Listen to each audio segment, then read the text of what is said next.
আসসালামু আলাইকুম। এসিএস এর ভার্সিটি ও গুচ্ছ স্পেশাল প্রাইভেট প্রোগ্রামের বাংলা ক্লাস থেকে সবাইকে স্বাগত জানাচ্ছি। আজকে বাংলার মহা গুরুত্বপূর্ণ একটা ক্লাস হবে।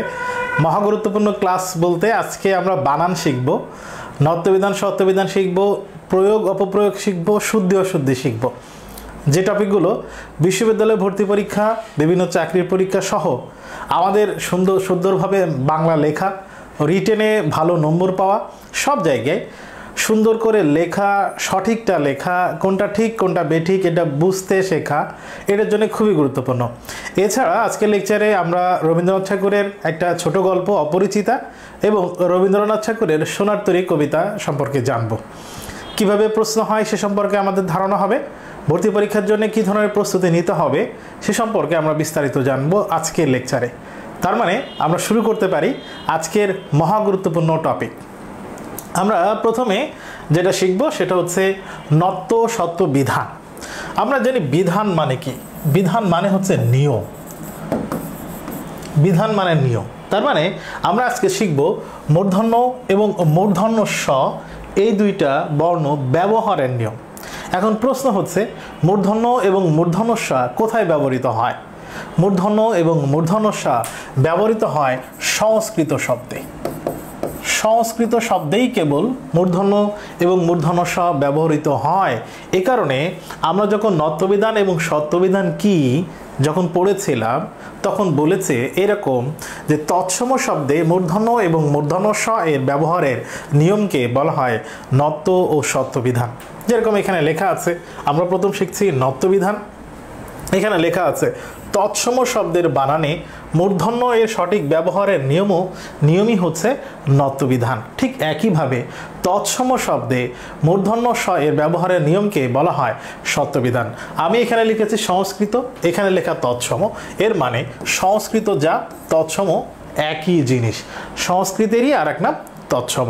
তাহলে কি তদ্ভব শব্দে মূর্ধন্য মূর্ধন্য স হয় না? উত্তর হচ্ছে না। বিদেশি শব্দে কি মূর্ধন্য মূর্ধন্য স হয় না? উত্তর হচ্ছে না। খাঁটি বাংলা শব্দে কি মূর্ধন্য বা মূর্ধন্য স হয় না? উত্তর হচ্ছে না। শুধুই তৎসম বা সংস্কৃত শব্দেই মূর্ধন্য এবং মূর্ধন্য স এর ব্যবহারের নিয়ম আছে। আমরা এখন নিয়মগুলো দেখি, এগুলো খুবই কমন। আমরা একটু বোঝার চেষ্টা করি, একটু ঝালাই করে নিই। আমরা এগুলো মুখস্থ করেছিলাম। রি, র, রয়ের আর একটা রূপ হচ্ছে রেফ, এবং আমরা জানি রয়ের আর একটা রূপ হচ্ছে রফলা। তার মানে রি, র, রেফ, রফলা দুইটাই হচ্ছে রয়ের রূপ।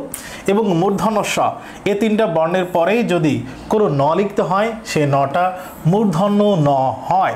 এখানে মূর্ধন্য স জায়গায় একটা ক্ষীয় লেখা আছে, এটা নিয়মের মধ্যে পড়ে না। তাহলে ক্ষীয় কেন লিখলাম? কারণ ক্ষীয় একটা যুক্ত বর্ণ। এই ক্ষীয় বর্ণটাকে বিশ্লেষণ করলে আসে ক যুক্ত মূর্ধন্য স, তার মানেই মূর্ধন্য স আছে। মূর্ধন্য সর পরে কোন ন হয়? মূর্ধন্য ন হয়। যেরকম ঋণ বানানে যে নটা মূর্ধন্য হলো কেন? তার আগে রি আছে। তৃণ বানানে এটা মূর্ধন্য হলো কারণ তয়ের সাথে রি কার আছে, রি এর রূপ।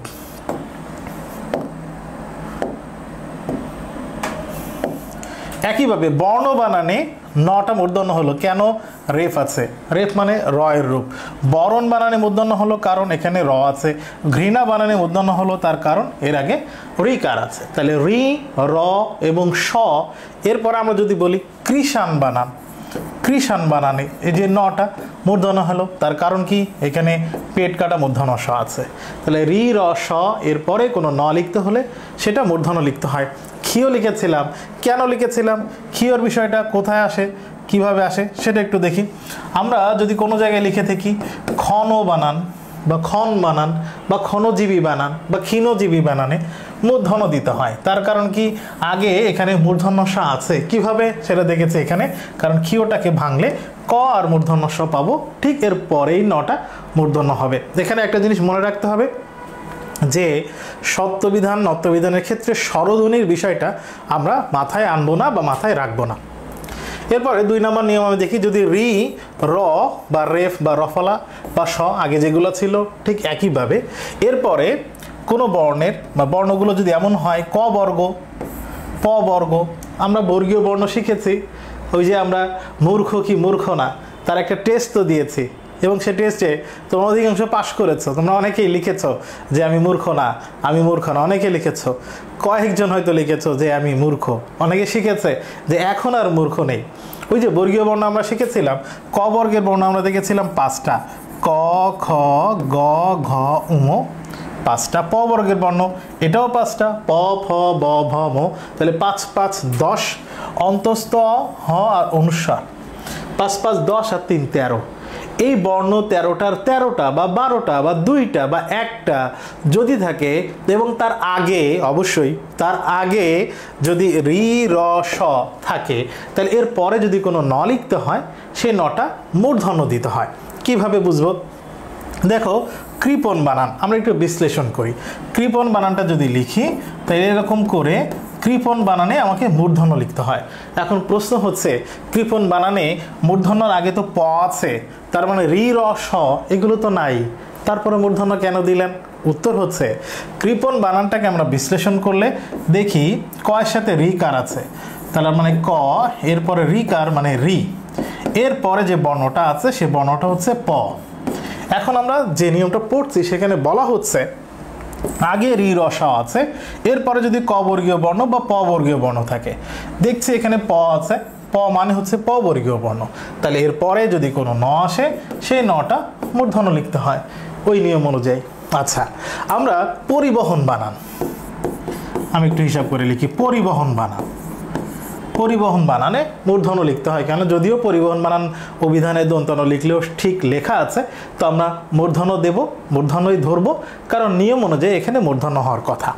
পরিবহন বানানে কোন নিয়মে মূর্ধন্য হওয়ার কথা সেটা একটু জানার চেষ্টা করি।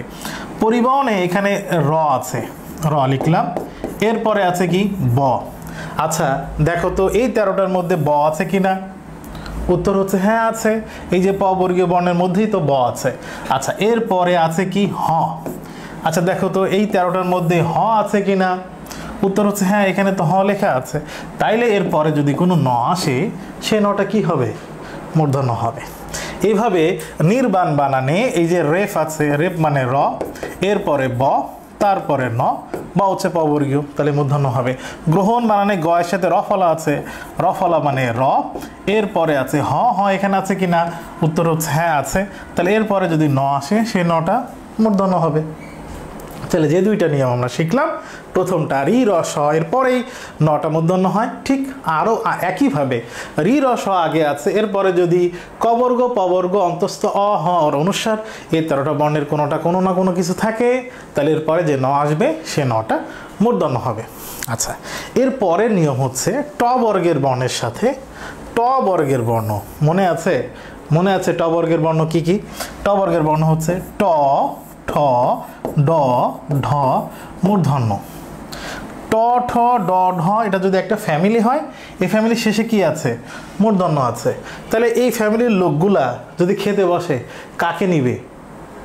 কারণ পাশে তো আর একটা ফ্যামিলি আছে, সে ফ্যামিলিটা কি? এরপরে যে ফ্যামিলি সে ফ্যামিলিটা কি? একটু আমরা অন্য কালার দিয়ে লিখি। এরপরে যে ফ্যামিলিটা আছে এই ফ্যামিলির পরের ফ্যামিলি, সে ফ্যামিলিটা হচ্ছে ত, থ, দ, ধ দন্তন্য। এবার একটু ভালো করে খেয়াল করো, দুইটা ফ্যামিলি পাশাপাশি থাকে, এই ফ্যামিলির বাসায় ভালো কোনো কিছু রান্না হয়েছে, ট ঠ ড ঢ এর বাসায় ভালো কোনো কিছু রান্না হয়েছে, তাহলে ও ওর নিজের ছোট ভাই এই যে মূর্ধন্য তাকে তো আগে ডাকবে, আয় একসাথে বসে খায়। এখন পাশের বাড়ি তো আর একটা ফ্যামিলি আছে, সেখানেও 5 জন মেম্বার, ও নিজের ছোট ভাইকে আগে ডাকবে নাকি পাশের ফ্যামিলির ওই ছোট ভাই দন্তান্ন তাকে আগে ডাকবে? উত্তর হচ্ছে নিজের ফ্যামিলি ছোট ভাইকে তো আগে ডাকবে। এই কারণে ট ঠ ড ঢ এর সাথে একসাথে যদি খেতে বসে কোনো ন, সেই নটা মূর্ধন্য হয়।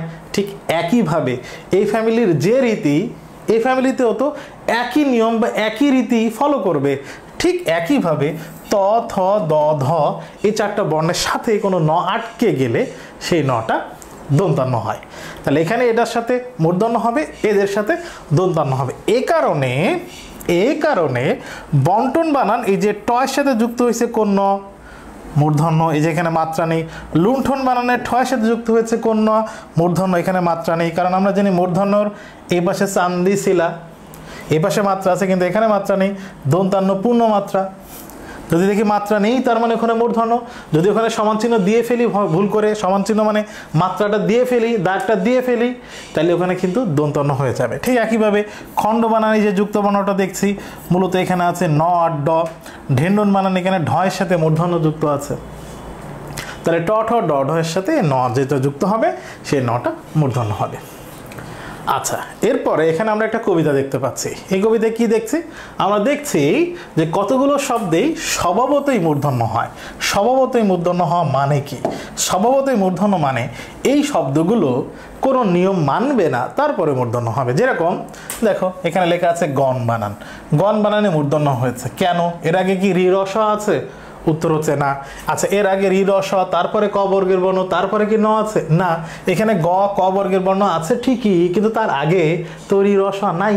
তাইলে তো এখানে কোনো সূত্রে মূর্ধন্য হওয়ার কথা না, তারপরে কেন হবে? বলতে পারি এগুলোর স্বভাব খারাপ। একটা কবিতা এখানে লেখা আছে, এই কবিতার যতগুলো শব্দ আছে সবগুলো শব্দের স্বভাব খারাপ, এই জন্যে এমনিতেই মূর্ধন্য হয়, হুদায় মূর্ধন্য হয়, স্বভাবতই মূর্ধন্য বলে। এই জন্যে বলে এগুলো সাধিত নয়, সাধিত নয়। এই স্বভাবতই মূর্ধন্য মানে হচ্ছে সাধিত না। এখন সাধিত না মানে কি? সাধিত না মানে নিয়ম অনুযায়ী না, নিয়ম মেনে মূর্ধন্য না। তার মানে এই যে শব্দগুলো আছে চাণক্য মাণিক্য গুণ বাণিজ্য লবণ বন বেনুবিনা কঙ্কন কণিকা, এই যত কবিতা আছে, কবিতা যতগুলো শব্দ আছে সবগুলো শব্দে নিয়ম না মেনে স্বভাবতই সাধিত না হয়ে মূর্ধন্য হয়েছে। এখন আমরা চলে যাব সত্যবিধানে। সত্যবিধান কিসের ক্ষেত্রে প্রযোজ্য? তৎসম শব্দের ক্ষেত্রে। তৎসম শব্দের আর এক নাম কি? সংস্কৃত শব্দ। তৎসম শব্দে মূর্ধন্যস্বয়ের ব্যবহারের নিয়মকে বলা হয় সত্যবিধান। আচ্ছা, সত্যবিধানের প্রথম নিয়ম, অ এবং আ বাদে বাকি যতগুলো স্বরধ্বনি আছে এরপরে যদি কোনো স লিখতে হয় মূর্ধন্য স লিখতে হয়। দেখো উদাহরণ দিলে ক্লিয়ার হবে, ভালো করে বুঝে দেখো। চিকিৎসা। আচ্ছা, এখানে আর একটা জিনিস যুক্ত হবে, অ এবং আ ছাড়া। আচ্ছা, আমরা বলো স্বরধ্বনি আছে কয়টা? আমরা জানি স্বরবর্ণ 11টা। এই 11টা স্বরবর্ণ এর উচ্চারণকে স্বরধ্বনি বলে। এই 11টা স্বরধ্বনির মধ্যে অ এবং আ ছাড়া কয়টা আছে? উত্তর হচ্ছে 9টা আছে। তাহলে 9টা স্বরধ্বনির পরে যদি কোনো স আসে মূর্ধন্য স হবে। আরও একটা অ্যাডিশন আছে এর সাথে, যেটা তোমরা সত্যবিধানের 1 নম্বর নিয়ম হিসেবে পড়েছ, সেটা হচ্ছে রি এবং র এরপরে যদি কোনো স আসে সে সটাও মূর্ধন্য হবে। এখন নিচে অনেকগুলো উদাহরণ দেয়া আছে, এই উদাহরণগুলো আমরা একটু বিশ্লেষণ করি। চিকিৎসা বানানে মূর্ধন্য স হয়েছে, কেন হয়েছে? চিকিৎসা, এই যে রেফ আছে, রেফ মানে কি? রেফ মানে হচ্ছে র, কোথায় আছে? ঠিক শয়ের আগে। তাহলে র যদি থাকে এরপরে স আসলে মূর্ধন্য স হয়। কল্যাণী এসু, কল্যাণী এসু, দেখে মনে হচ্ছে শয়ের আগে অন্তস্থ আছে, আসলে কি শয়ের আগে অন্তস্থ? কল্যাণী এসু, এ কারটা আছে এর সাথে, কিন্তু উচ্চারণ তো এটার শেষে। এটার শেষে মানে তো শয়ের আগে। মনে রাখতে হবে, যখন কোনো ব্যঞ্জনের সাথে কার থাকে, কারটা আগে দেখা যাক বা পরে দেখা যাক, কার সব সময় ওই ব্যঞ্জনের পরে উচ্চারিত হয়। কিভাবে? কিভাবে দেখো তো। আর ধরো আমি ঠিক বানান লিখবো, ঠিক, ঠিক, ঠিকে দেখো রস্বইকার আগে দেখা যাচ্ছে, তাই তো? রস্বইকার কিন্তু আগে আছে, রস্বইকার আগে আছে, কিন্তু আমরা কি ঠয়ের আগে উচ্চারণ করছি ই? আচ্ছা, আমরা কি এটা ই ঠক বলছি? না, আমরা কি বলছি? ঠিক বলছি। তার মানে আগে ঠ, তারপরে ই, তারপরে ক। তার মানে কার কোনো ব্যঞ্জনের সাথে থাকলে ওই কারের উচ্চারণটা ওই ব্যঞ্জনের পরে হয়। ঠিক একইভাবে এখানে অন্তঃস্থয়ের পরে এ আছে। আচ্ছা, এ তো অ বা আ ছাড়া অন্য স্বরধ্বনির মধ্যে পড়ে? উত্তর হচ্ছে হ্যাঁ, তাই তো পড়ে। তাহলে অ এবং আ ছাড়া অন্য স্বরধ্বনির পরে যে স আসবে সেই সটা কোন স হবে? মূর্ধন্য স হবে। মুমূর্ষ বানানে রেফ আছে তাই মূর্ধন্য স। উষর বানানে উ আছে, উ এর পরে স আসলে মূর্ধন্য স। পোষ বানানেও একই তাই, ও এর পরে স। তুষার বানানে উ এর পরে স। ভীষণ বানানে দীর্ঘ ইর পরে স মূর্ধন্য। দূষণ বানানে উ এর পরে। কোষাধ্যক্ষ ও এর পরে। পরিষ্কার, পরিষ্কার, আবিষ্কার, তিরস্কার, নমস্কার, বহিষ্কার, এই যে বানানগুলো আমাদের ঝামেলা হয়, ভাস্কর, পুরস্কার দন্তস্ব দেব নাকি মূর্ধন্য স দেব, সেটাও কিন্তু আমরা এই নিয়মে ফেলে সহজে মনে রাখতে পারবো। বাংলা বানানের নিয়ম এবং সত্যবিধানের এই নিয়ম একসাথে আমরা অ্যাপ্লাই করব। দেখো পরিষ্কারে ঝামেলা হইতেছে এখানে, তাহলে এই জিনিসটা আমরা পরিষ্কার করে ফেলি। কিভাবে? পরি, পরি তার মানে এর শেষে কি আছে? ই। এখন আমাকে বলো অ এবং আ ছাড়া বাকি যত স্বরধ্বনি আছে এরপরে শটা কোন স হয়? একটু আগেই তো বললাম মূর্ধন্য স হয়। তাইলে এই যে ইটা উঠে গেল, এরপরে যে স, এই শটা কোন স হবে? মূর্ধন্য স হবে। দুষ্কর বানান, দুষ্কর বানান, দু উ দিয়ে শেষ হয়েছে, মূর্ধন্য স হবে। নিষ্পত্তি বানানো একই, আবিষ্কার বানানো একই, ঋষি বানানোর স কেন হয়েছে? আগে রি আছে তাই। তাইলে এটা যদি বুঝে থাকো, সত্যবিধানের এই নিয়মটা যদি বুঝে থাকো, তাইলে এখন বলো তোমাদেরকে পুরস্কার দেওয়া হবে যদি পুরস্কার বানানটা বলতে পারো। পুরস্কার বানান কি? পুরস্কার বানান এরকম করে দন্তস্ব দিতে হয়। এখন প্রশ্ন হচ্ছে পুরস্কার বানানে দন্তস্ব কেন? দেখো পুরস্কারে যে ঝামেলাটা, এখানে আগে কি আছে? র, র এর সাথে কি আছে? অ। অ এবং আ যদি উচ্চারিত হয় তাইলে দন্তস্ব হয়। আমরা নিয়ম পড়ছি অ এবং আ বাদে বাকি সব স্বরধ্বনির পরে মূর্ধন্য স হয়, বাকি স্বরধ্বনির পরে। কিন্তু অ বা আ উচ্চারণ হলে তখন কি হবে? দন্তস্ব হবে। এই কারণে পুরস্কার বানান ঠিক একই কারণে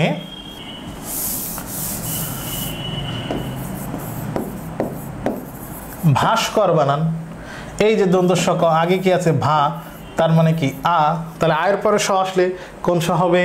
দন্তস্ব হবে। তাহলে আমরা সত্যবিধানের একটা নিয়ম, একটা নিয়মের মধ্যে আসলে মূলত দুইটা নিয়ম এবং সাথে বাংলা বানানের খুবই গুরুত্বপূর্ণ আবিষ্কার, পুরস্কার, নমস্কার, বহিষ্কার, চতুষ্কোণ, চতুষ্টয়, এই বানানগুলোতে মূর্ধন্য স নাকি দন্তস্ব, সেই ঝামেলা দূর করলাম। এখন আমরা যাব ট বর্গীয় বর্ণ ট এবং ঠ, দুইটা। ট এবং ঠ এর সাথে যদি কোনো স আটকে যায়, যদি কোনো স লেগে যায়, ট এবং ঠ, তাহলে কোনো স লেগে গেলে সেই সটা মূর্ধন্য স হবে। যেরকম অপুষ্টি ট এর সাথে যুক্ত হয়েছে, মূর্ধন্য স। আকৃষ্ট মূর্ধন্য স। উৎকৃষ্ট মূর্ধন্য স। তুষ্ট, কনিষ্ঠ, ঘনিষ্ঠ, অতিষ্ঠ, শ্রেষ্ঠ। ট এবং ঠ এর সাথে কোনো স লেগে গেলেই হবে পেট, কাটা, স।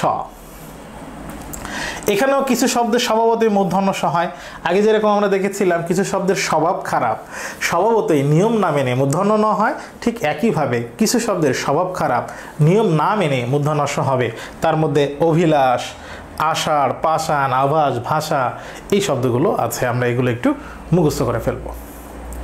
এখন আমরা কিছু বানান দেখব, কিছু শব্দ দেখব, নিয়ম অনুযায়ী একরকম হওয়ার কথা কিন্তু সেরকম হচ্ছে না কেন, সেটা একটু আমরা এখন বোঝার বা জানার চেষ্টা করি। দেখো ফার্নিচার বানানে নয়ের উপরে রেপ আছে, রেপ মানে র, তাহলে ফার্নিচার বানান মূর্ধন্য হওয়ার কথা, কিন্তু ফার্নিচারে মূর্ধন্য হবে না, কারণ ফার্নিচার একটা ইংরেজি শব্দ। ইংরেজি শব্দে নত্যবিধান সত্যবিধান খাটবে না। কোন শব্দে খাটবে? তৎসম শব্দে খাটবে।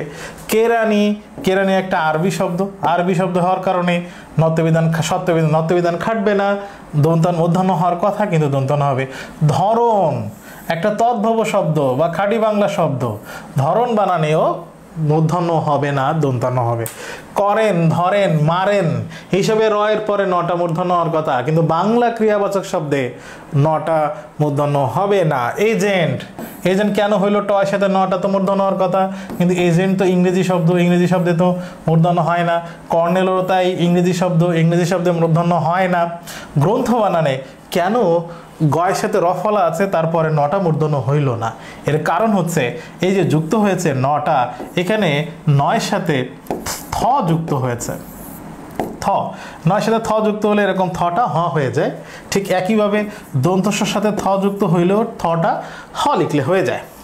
এখন গ্রন্থ বানানে কেন মূর্ধন্য হইল না? এর কারণ আমরা জানি গ্রন্থ মানে মূর্ধন্য আসলে থয়ের ফ্যামিলি না, ত, থ, দ, ধ, দন্তান্ন, এই ফ্যামিলি শেষে দন্তান্ন আছে, তাহলে দন্তান্ন হবে। ট, ঠ, ড, ঢ মূর্ধন্য এই ফ্যামিলির সাথে মূর্ধন্য হয়, যেটা আমরা দেখেছি। বন্ধ বানান ন যুক্ত হয়েছে, নিচে এই যে বর্ণটা আছে সেটা হচ্ছে ধ, তা ধয়ের ফ্যামিলি তো দন্তান্ন, এই কারণে এখানে দন্তান্ন আছে, মূর্ধন্য হবে না। লণ্ঠন, আশ্চর্য ব্যাপার, লণ্ঠনে তো ঠিক ফ্যামিলি আছে। লণ্ঠনে যে ন যুক্ত হয়েছে কার সাথে? ট ঠয়ের সাথে। এখন ঠ তো একই ফ্যামিলির, ট ঠ ড ঢ মূর্ধন্য, ফ্যামিলি তো ঠিক আছে, তাইলে কেন মূর্ধন্য হইল না? এর কারণ হচ্ছে লণ্ঠন ইংরেজি শব্দ, লণ্ঠন ইংরেজি শব্দ ইংলিশ ল্যান্টার্ন থেকে, ল্যান্টার্ন থেকে আসছে লণ্ঠন, এই কারণে ইংরেজি শব্দে নত্যবিধান তো খাটবে না। ঠান্ডা হিন্দি শব্দ, বিদেশি শব্দে নত্যবিধান খাটে না, এই কারণে ঠান্ডা বানানে দন্তন্য হবে। যদিও তোমাদের বোর্ড বইয়ে অনেক জায়গায় ঠান্ডা মূর্ধন্য দিয়ে লেখা আছে, কিন্তু আসলে সঠিকটা হচ্ছে দন্তান্ন। হর্ন বানান ইংরেজি, তাহলে কেন নত্যবিধান খাটবে? গভর্নর ইংরেজি, কেন নত্যবিধান খাটবে? তার মানে এই শব্দগুলো আমরা দেখলাম কিছু শব্দে আসলে দন্তান্ন হয়ে যায়, মূর্ধন্য হবে না, যদিও নিয়ম অনুযায়ী মূর্ধন্য হওয়ার কথা। আশ্চর্যের আরও একটা বিষয় দেখো, মূর্ধন্য তারা নিজের বানানে মূর্ধন্য নেয় না। কেন নেয় না? মূর্ধন্য তার নিজের বানানে মূর্ধন্য নেয় না, কেন নেয় না? এবার একটু আমরা বিশ্লেষণ করি। দেখো এই যে মূর্ধন্য লেখা, আমরা যদি বর্ণ বিশ্লেষণ করি তাহলে দেখা যাচ্ছে মূর্ধন্যকে এভাবে লিখতে হয়, মু, এরপরে রেফ আছে, রেফ মানে কি র, এরপরে ধ, এরপরে ন। এখন আমাকে বলো নিয়ম অনুযায়ী আমরা কি জানি? নিয়ম অনুযায়ী আমরা জানি রি র স এর যে কোনো কিছু এরপরে যদি ক বর্গ বা প বর্গ বা অন্তস্থ অথবা হ অথবা অনুস্বার এগুলো যদি থাকে তাহলে তার পরের নটা মূর্ধন্য হয়, এটাই নিয়ম। কিন্তু এখানে র এর পরে ধ আছে, ধ কি ক বর্গের মধ্যে পড়ে? উত্তর হচ্ছে না। ধ কি প বর্গের মধ্যে পড়ে? উত্তর হচ্ছে না। ধ কি এর মধ্যে আছে? উত্তর হচ্ছে না। তাহলে এরপরে নটা কি আর মূর্ধন্য হবে? হবে না, দন্তন্য হবে। এই কারণে মূর্ধন্য নিজের বানানে মূর্ধন্য নেয় না, কারণ ও তো নিজের নিয়ম মানতে হবে। এই জন্য নত্যবিধান মেনে মূর্ধন্য তার নিজের বানানে মূর্ধন্য নেয় না, দন্তন্য দিতে হয়। তাহলে এখানে আমরা কিছু শব্দে হয় না, কেন হয় না জানলাম। এবার আমরা দেখব কিছু শব্দে মূর্ধন্য স হয় না, কেন হয় না? এবার একটু জানার চেষ্টা করি। দেখো পোস্ট বানান টয়ের সাথে যুক্ত হয়েছে, তাহলে সটা মূর্ধন্য স হওয়ার কথা, কিন্তু পোস্ট তো ইংরেজি শব্দ, ইংরেজি শব্দে কি সত্যবিধান খাটবে? উত্তর হচ্ছে না। পোশাক, পোশাক, পোশাক সরি পোশাক একটা ফার্সি শব্দ, পোশাক একটা ফার্সি শব্দ, ফার্সি শব্দেও সত্যবিধান খাটবে না। পুরস্কার, পুরস্কারে কেন দ্বন্দ্ব বলেছি? কারণ র এর সাথে অ আছে। অস্কার বিদেশি শব্দ, তাহলে কি সত্যবিধান খাটবে? খাটবে না, এই জন্য দ্বন্দ্ব। নিস্পৃহ, নিস্পন্দ, নিস্পৃহ, নিস্পন্দ, এরপরে স্ফুটন, এই শব্দগুলোতে সূত্র অনুযায়ী সত্যবিধানের মূর্ধন্য হওয়ার কথা থাকলেও মূর্ধন্য হবে না। আবারও বলি, স্পন্দন, স্পৃহা, স্ফুটন, স্পন্দন, স্পৃহা, স্ফুটন, এগুলো দিয়ে এগুলো কোনো শব্দের সাথে যুক্ত হলে সূত্র অনুযায়ী মূর্ধন্য স হওয়ার কথা থাকলেও মূর্ধন্য স হবে না, দ্বন্দ্ব স দিতে হবে। এই কারণে নিস্পন্দন, স্পন্দন, নিস্পৃহা, পরিস্ফুটন, স্ফুটন এই বানানগুলোতে মূর্ধন্য স হবে না। যদিও নিয়ম অনুযায়ী দেখো নি মানে ই এর পরে মূর্ধন্য স হওয়ার কথা, নি ই এর পরে মূর্ধন্য স হওয়ার কথা, পরি ই এর পরে মূর্ধন্য স হওয়ার কথা, কিন্তু স্পন্দ, স্পৃহা আর স্ফুটন এটা কারোর সাথে যুক্ত হইলে ওই নিয়ম আর খাটবে না, এই কারণে মূর্ধন্য স হবে না। ধূলিসাৎ বানান, ধূলিসাৎ বানানে কেন দন্ত স হইল? ধূলির সাথে ধূলি এর শেষে ই আছে, ই দিয়ে শেষ হয়েছে, তাহলে এর পরে স আসলে মূর্ধন্য স হওয়ার কথা, কিন্তু ধূলিসাৎ বানানে মূর্ধন্য স হবে না, দন্ত স হবে। কেন? সাত প্রত্যয় যুক্ত শব্দে সত্যবিধান খাটে না। অগ্নিস্বাত, ধূলিস্বাত, ভূমিস্বাত এই শব্দগুলোতে সাত প্রত্যয় দিয়ে গঠিত শব্দ হওয়ার কারণে সত্যবিধান না খেটে দন্ত স লিখতে হবে, কারণ সাত প্রত্যয় এভাবে লিখতে হয়। তাহলে আমরা কিছু শব্দে মূর্ধন্য হয় না, কেন হয় না সেটা ব্যাখ্যা করলাম। কিছু শব্দে মূর্ধন্য স হয় না, কেন হয় না সেটা ব্যাখ্যা করলাম। এখন আমরা কিছু প্রশ্ন সলভ করি।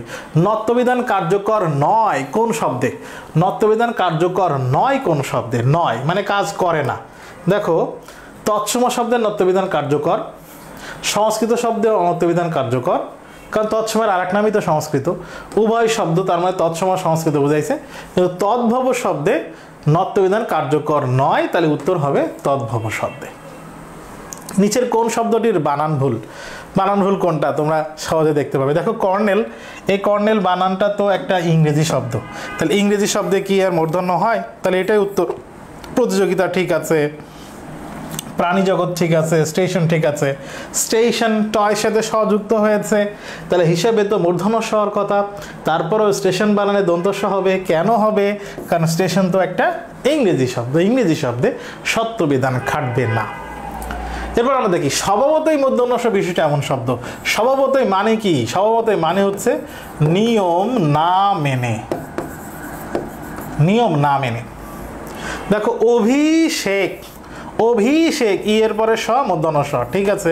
সুষম, স এর আগে সু, উ এর পরে স মূর্ধন্য স, এটা ঠিক আছে। দৃষ্টি, দৃষ্টির টয়ের সাথে যুক্ত হয়েছে, টয়ের সাথে যুক্ত হইলে সেটা মূর্ধন্য স হবে, এটাও নিয়ম মেনেছে। কিন্তু ষোড়শে কোন নিয়মে মূর্ধন্য স? ষোড়শে কোনো নিয়ম ছাড়া মূর্ধন্য স, তাহলে স্বভাবতই মূর্ধন্য স বিষয়টা এমন শব্দ হচ্ছে ষোড়শ। নিচের কোন শব্দটির বানান ভুল? আমাকে ভুল বের করতে হবে। কল্যাণী এসু এর পরে স মূর্ধন্য স, এটা ঠিক আছে। কল্যাণী এসু এর পরে স কি দন্ত স হয়? এর পরে স দন্ত স হয়। আর আ ছাড়া বাকি স্বরধ্বনির পরে সটা তো মূর্ধন্য স হয়, এখানে দন্ত স দেয়, তাহলে এটাই ভুল। এটা উত্তর পেলাম আমরা। কল্যাণী আসু, দেখো আয়ের পরে স, আয়ের পরে স কোন স হয়? একটু আগে দেখলাম আয়ের পরে সটা দন্ত স হয়, তাহলে এটা ঠিক আছে। তীক্ষ্ণ বানানে, তীক্ষ্ণ বানানে এখানে যে নটা আছে, এখানে এই নটা কোন ন বলতে হবে। তীক্ষ্ণ বানানে নটা কোন ন হয়? কোন ন এখানে হয়েছে? তীক্ষ্ণ বানানের যুক্ত বর্ণটা তোমরা বিশ্লেষণ করবা।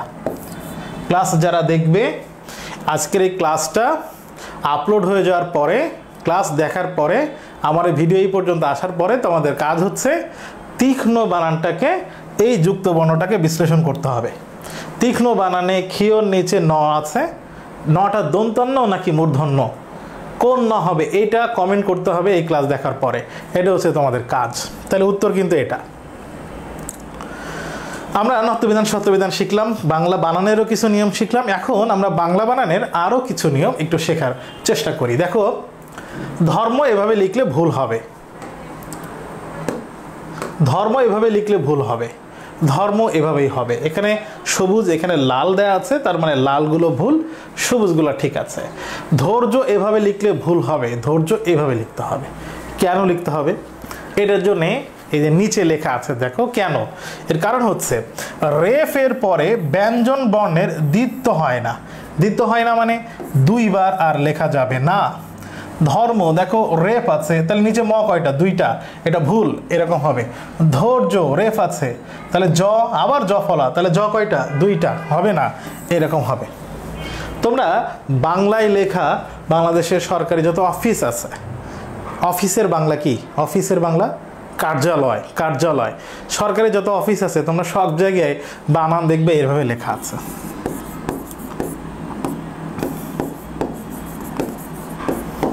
কিন্তু এটা তো ভুল আছে।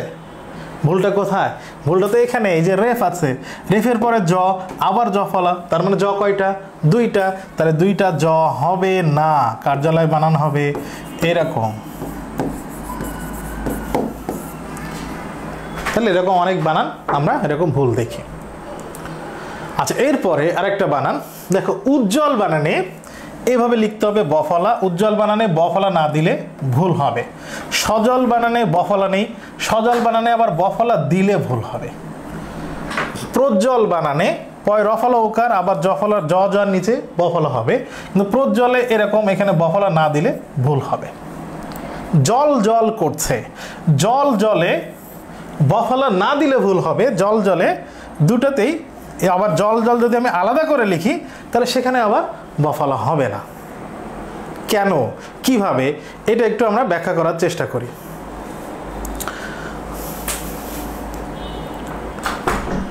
দেখো এখানে লিখেছে জল মানে যদি পানি হয়, জল মানে যদি পানি হয় তাইলে সেখানে বফলা হবে না, কিন্তু জল মানে যদি আলো বোঝায় সেখানে বফলা হবে।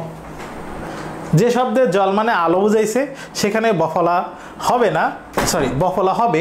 আর যেখানে জল মানে পানি বুঝিয়েছে সেখানে বফলা হবে। কিভাবে? তাহলে দেখো উজ্জ্বল, উজ্জ্বল মানে কি বোঝায়? আলো বোঝায়, তাহলে বফলা হবে, এখানে বফলা দেয় নাই, তাই ভুল হয়েছে।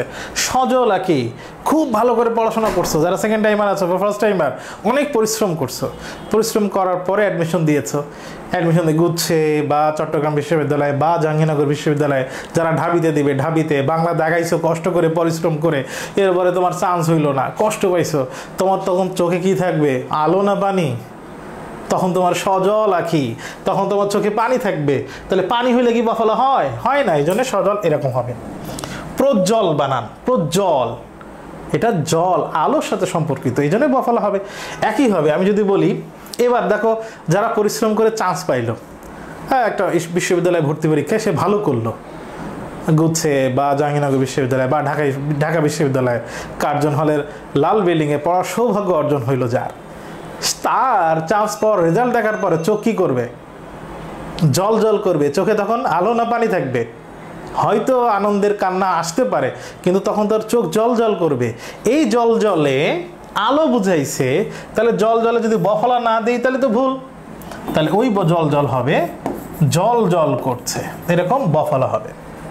কিন্তু এখানে সবুজ দিয়ে বফলা দেই নাই, তারপরেও এটা কারেক্ট হয়েছে। কেন কারেক্ট হয়েছে দেখো, জল জল আলাদা আলাদা।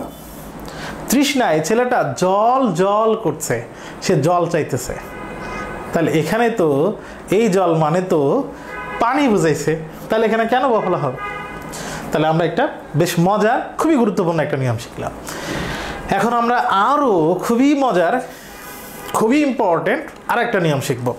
আমাদের শব্দের শুরুতে দয়ের সাথে রস্যকার বা দীর্ঘকার, এটা নিয়ে ঝামেলা হয়। দুর্নীতি বানান, দুর্নাম বানান, দুর্বল বানান, দুর্ভিক্ষ বানানে কখন দয়ের রস্যকার দেব, কখন দয় দীর্ঘকার দেব, এটা নিয়ে আমাদের ঝামেলা হয়।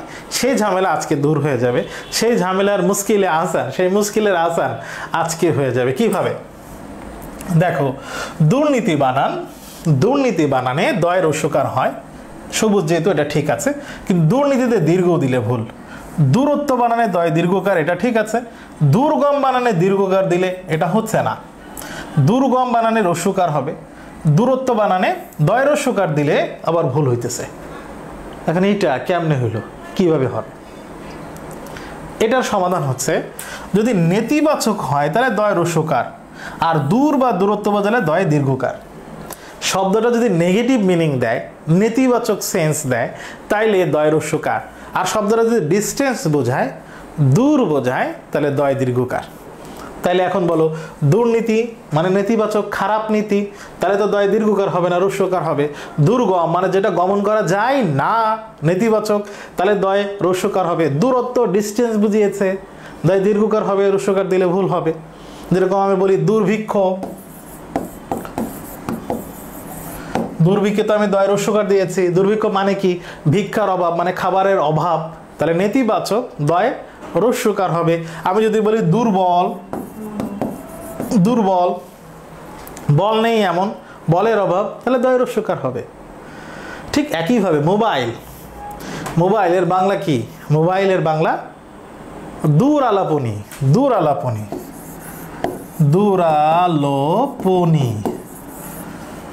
আলা, দূর আলাপনি। যে জিনিসটা দিয়ে দূরে আলাপ করতে হয়, তাহলে দূর বুঝাইছে, দয়ে দীর্ঘকার হবে। তবে এখানে একটা ব্যতিক্রম আছে। ব্যতিক্রমটা হচ্ছে, দূষণ বানান যদি লিখতে চাই, দূষণ, দূষণ বানান, এই দূষণ দিয়ে আরো দুইটা শব্দ আছে, দূষণ, দূষিত, দূষণীয়। এই তিনটা শব্দ আসলে দূষণীয়, এরা নিয়ম মানে না, ঘাওড়া। কেমনে দেখো, দূষণ এটা তো নেতিবাচক, দূষণ তো নেতিবাচক শব্দ, তাহলে নেতিবাচক শব্দে তো দয়ে রস্যকার হওয়ার কথা, তারপরে দূষণ বানানে দীর্ঘকার, এটাই কারেক্ট, কারণ এটা ঘাওড়া, কথা শোনে না। দূষণ, দূষিত, দূষণীয়, এই নিয়ম, এই শব্দগুলোতে দয়ে দীর্ঘকার হবে, যদিও দয়ে রস্যকার হওয়ার কথা নিয়ম অনুযায়ী। আচ্ছা দেখো, আরো কয়েকটা বানান আমরা শিখি। সৌন্দর্য, এটা কারেক্ট, সৌন্দর্যতা এটা নিজেই হচ্ছে নাউন, তার মানে বিশেষ্য, তা যুক্ত হইলে তো বিশেষ্য হয়, তাহলে বিশেষ্য হয়ে গেছে, আবার তা যুক্ত করে কেন বিশেষ্য করবা? দরকার নেই, এটা ভুল। দৈন্য এটা বিশেষ্য, কারেক্ট হয়ে গেছে। দৈন্যতা, নতুন করে তা যুক্ত করে বিশেষ্য করার দরকার নেই। স্বাতন্ত্র, স্বাতন্ত্র এভাবে লিখলে ভুল হবে। স্বাতন্ত্রতা, স্বাতন্ত্র এটা ঠিক আছে, জ ফলা হবে। স্বাতন্ত্র, স্বতন্ত্র এরকম লেখা। তাইলে নতুন করে জ ফলা দিয়ে আর তা যুক্ত করা লাগবে না।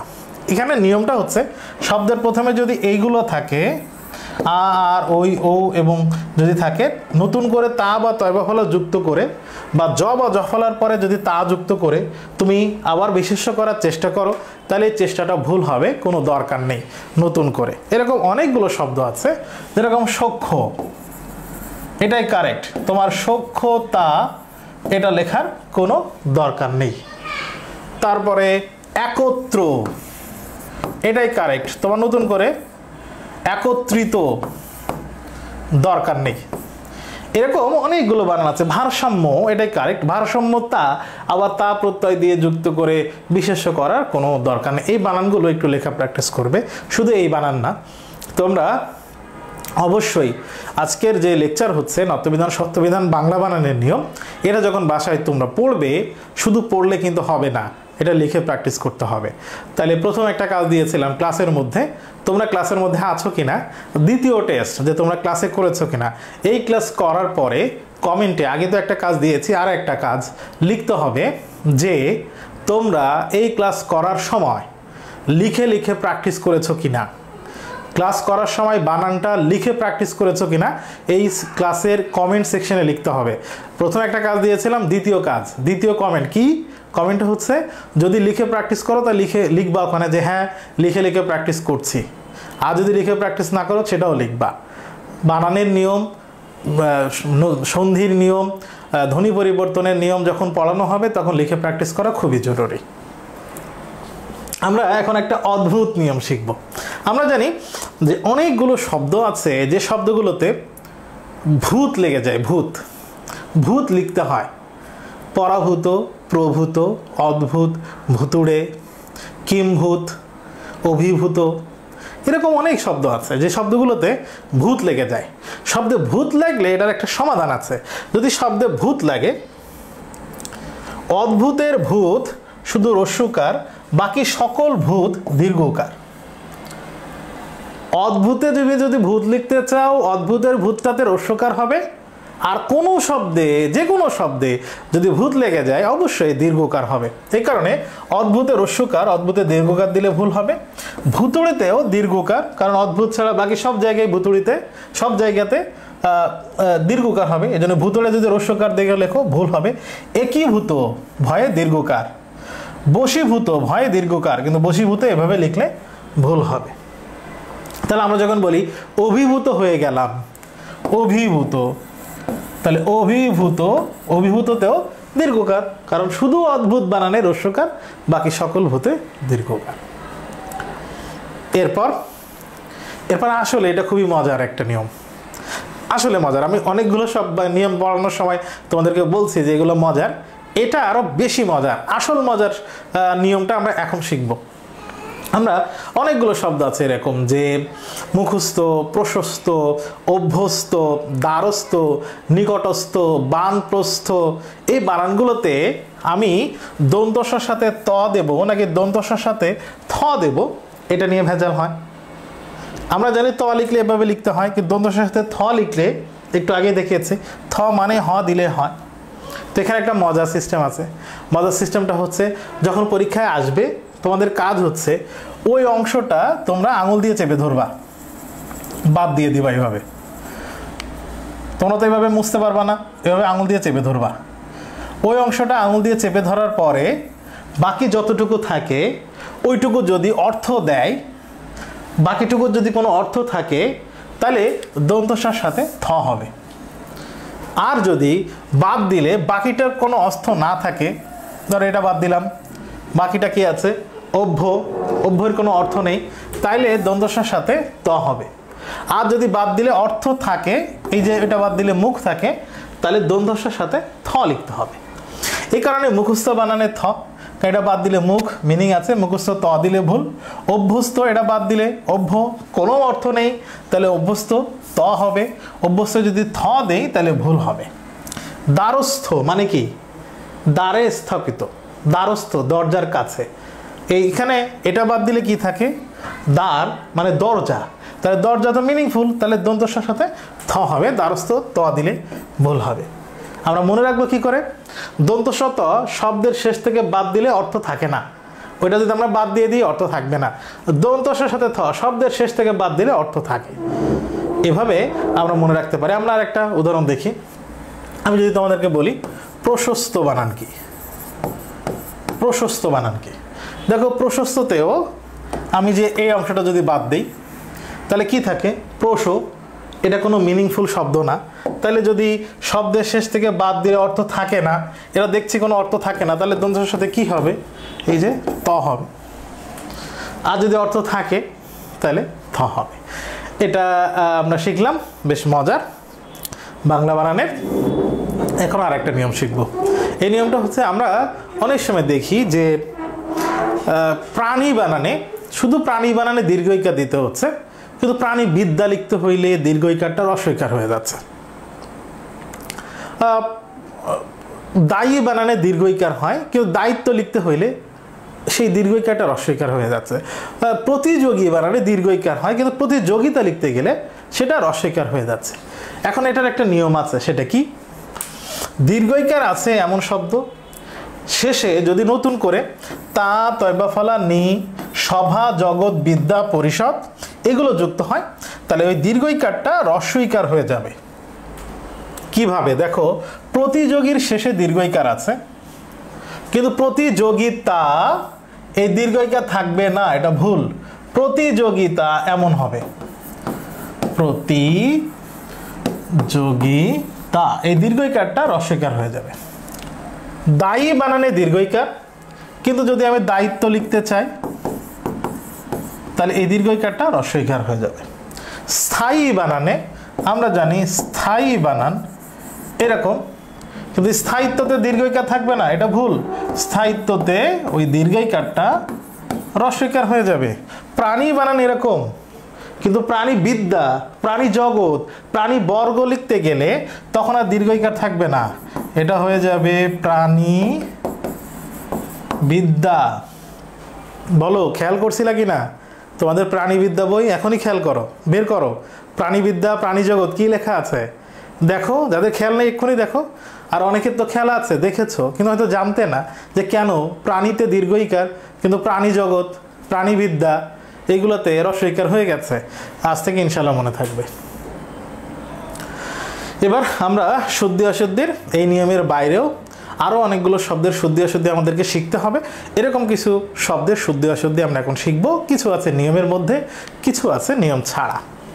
দেখো, এখানে আমরা দেখার চেষ্টা করি যে সত্ত্ব বানান, এই সত্ত্ব মানে মালিকানা, সত্ত্বাধিকার, মালিকানা, অধিকার। তাহলে এখানে নিজের মালিকানাতে বফলা হবে দুইটাতে।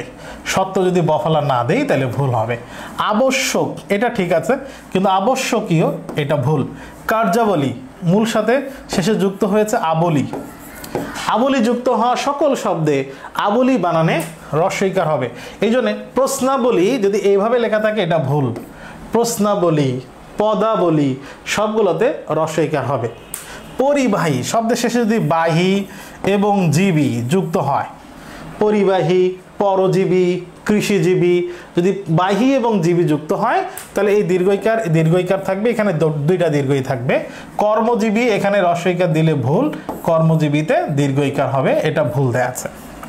ঊর্ধ্বগামী, গামী বানানের শেষে দীর্ঘইকার হবে।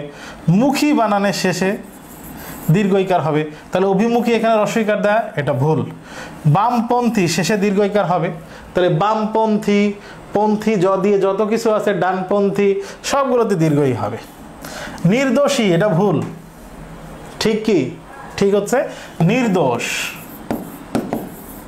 নির্দোষ লিখলে এনাফ, নির্দোষী এটা লেখা লাগবে না। এবার আমরা একটু চারটা বানান শিখি। পূর্বাহ্ন, মধ্যাহ্ন, অপরাহ্ন এবং সায়াহ্ন, এই বানানগুলোতে কখন দন্তান্ন কখন মধ্যাহ্ন।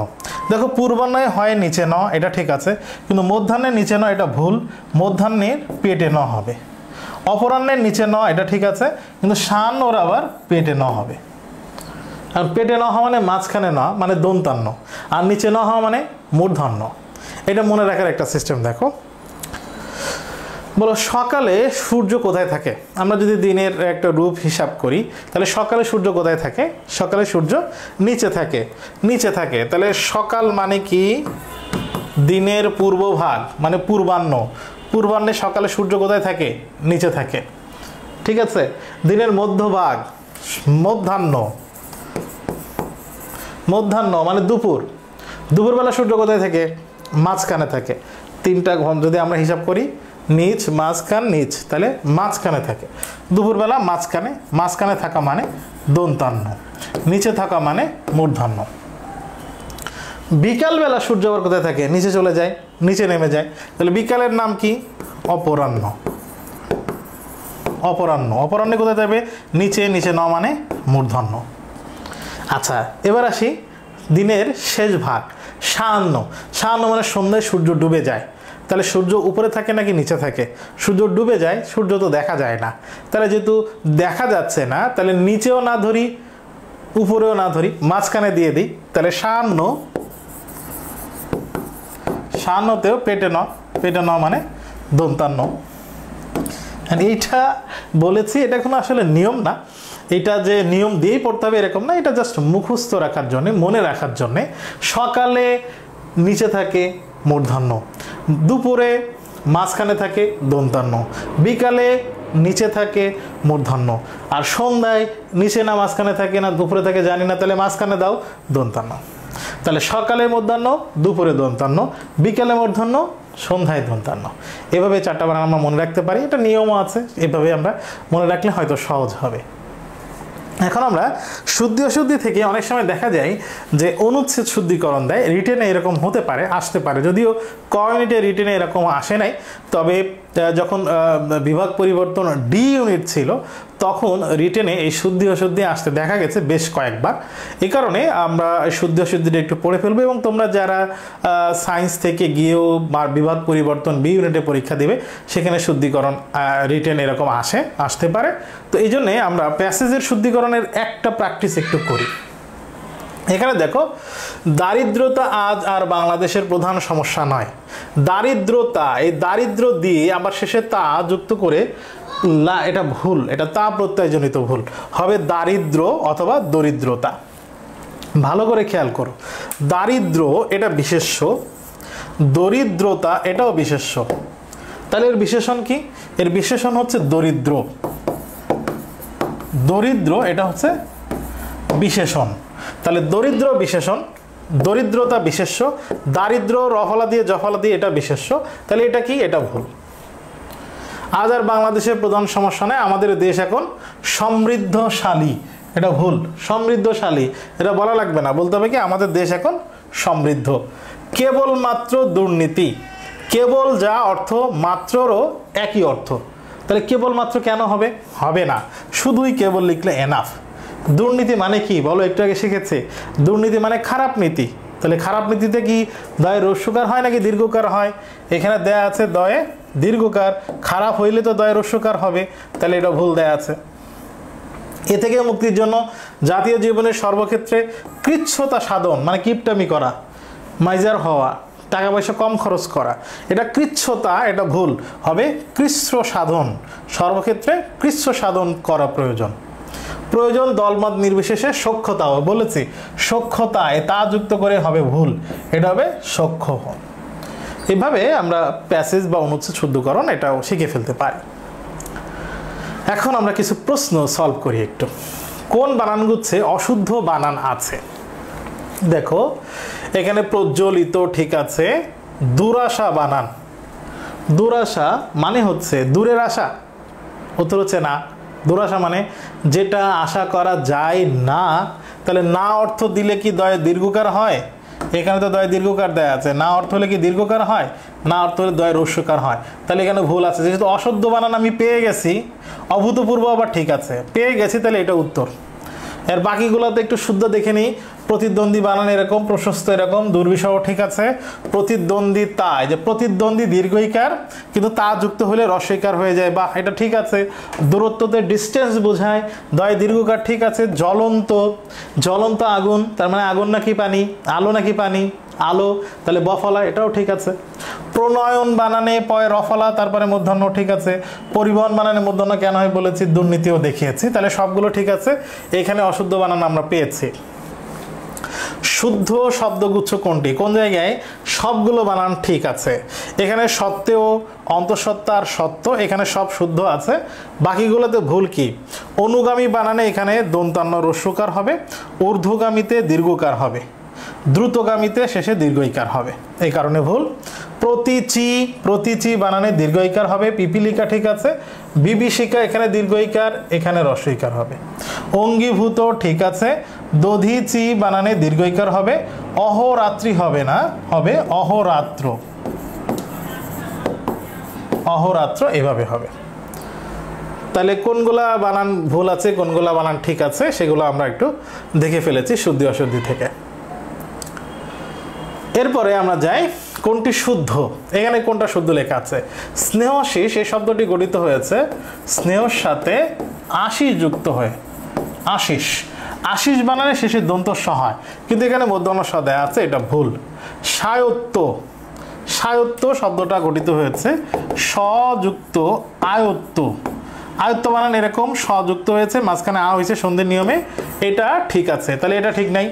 আশিস বানানে শেষে দন্ত স, এই জন্য ঠিক নাই। আর করায়ত্ত, করযুক্ত আয়ত্ত, করায়ত্ত বানান এটাও ঠিক আছে, তাহলে আমরা করায়ত্ত এবং সায়ত্ত এই দুটাতেই ঠিক দেখতে পাচ্ছি, ঠিক দেখতে পাচ্ছি। তার মানে এই প্রশ্নের আসলে শুদ্ধ দুইটা আছে, শুদ্ধ দুইটা আছে।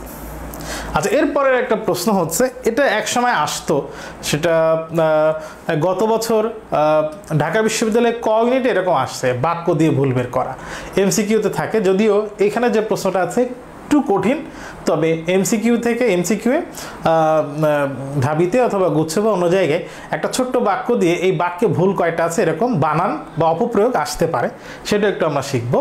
এই বাক্যে ভুলের সংখ্যা কত বলেছে, চলিত রীতির বাক্যে। যেখানে বলবে চলিত রীতির বাক্যে ভুল কত, তার মানে ধরে নিতে হবে সাধু রীতির কোনো শব্দ থাকলে ভুল, আর ভুল আছে কোথায়, সে ভুলগুলা ভুল। দেখো, মন্ত্রিসভা, আমরা জানি শুধু মন্ত্রী বানানে দীর্ঘইকার, কিন্তু মন্ত্রীর সাথে সভা যুক্ত হলে এই দীর্ঘইকারটা তখন রস্বইকার হয়ে যাবে।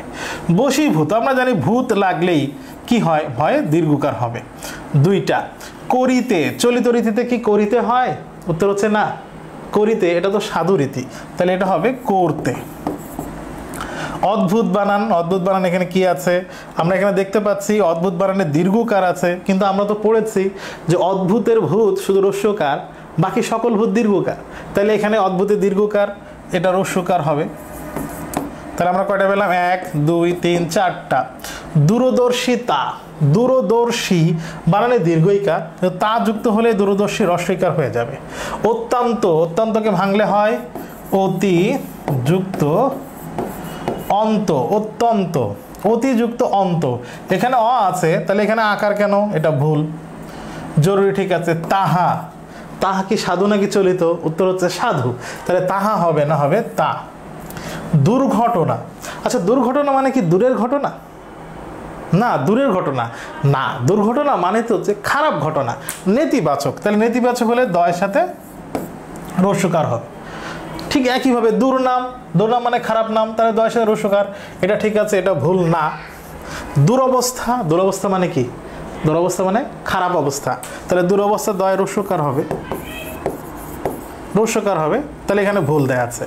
হইবে, হইবে হবে না, হবে কি, হবে, হইবে হবে না, হবে হবে।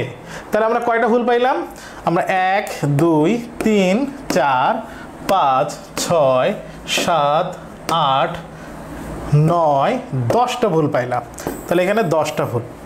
তাহলে এভাবে প্রশ্ন হতে পারে, কঠিন এতটা হবে না, হয়তো একটু সহজ বাক্য থাকবে, আর না থাকলেও এই শুদ্ধ রূপ তো আমরা শিখলাম, এভাবে আমরা বানানের শুদ্ধিকরণ শিখব। আমরা এখন পড়ব অপরিচিতা গল্প।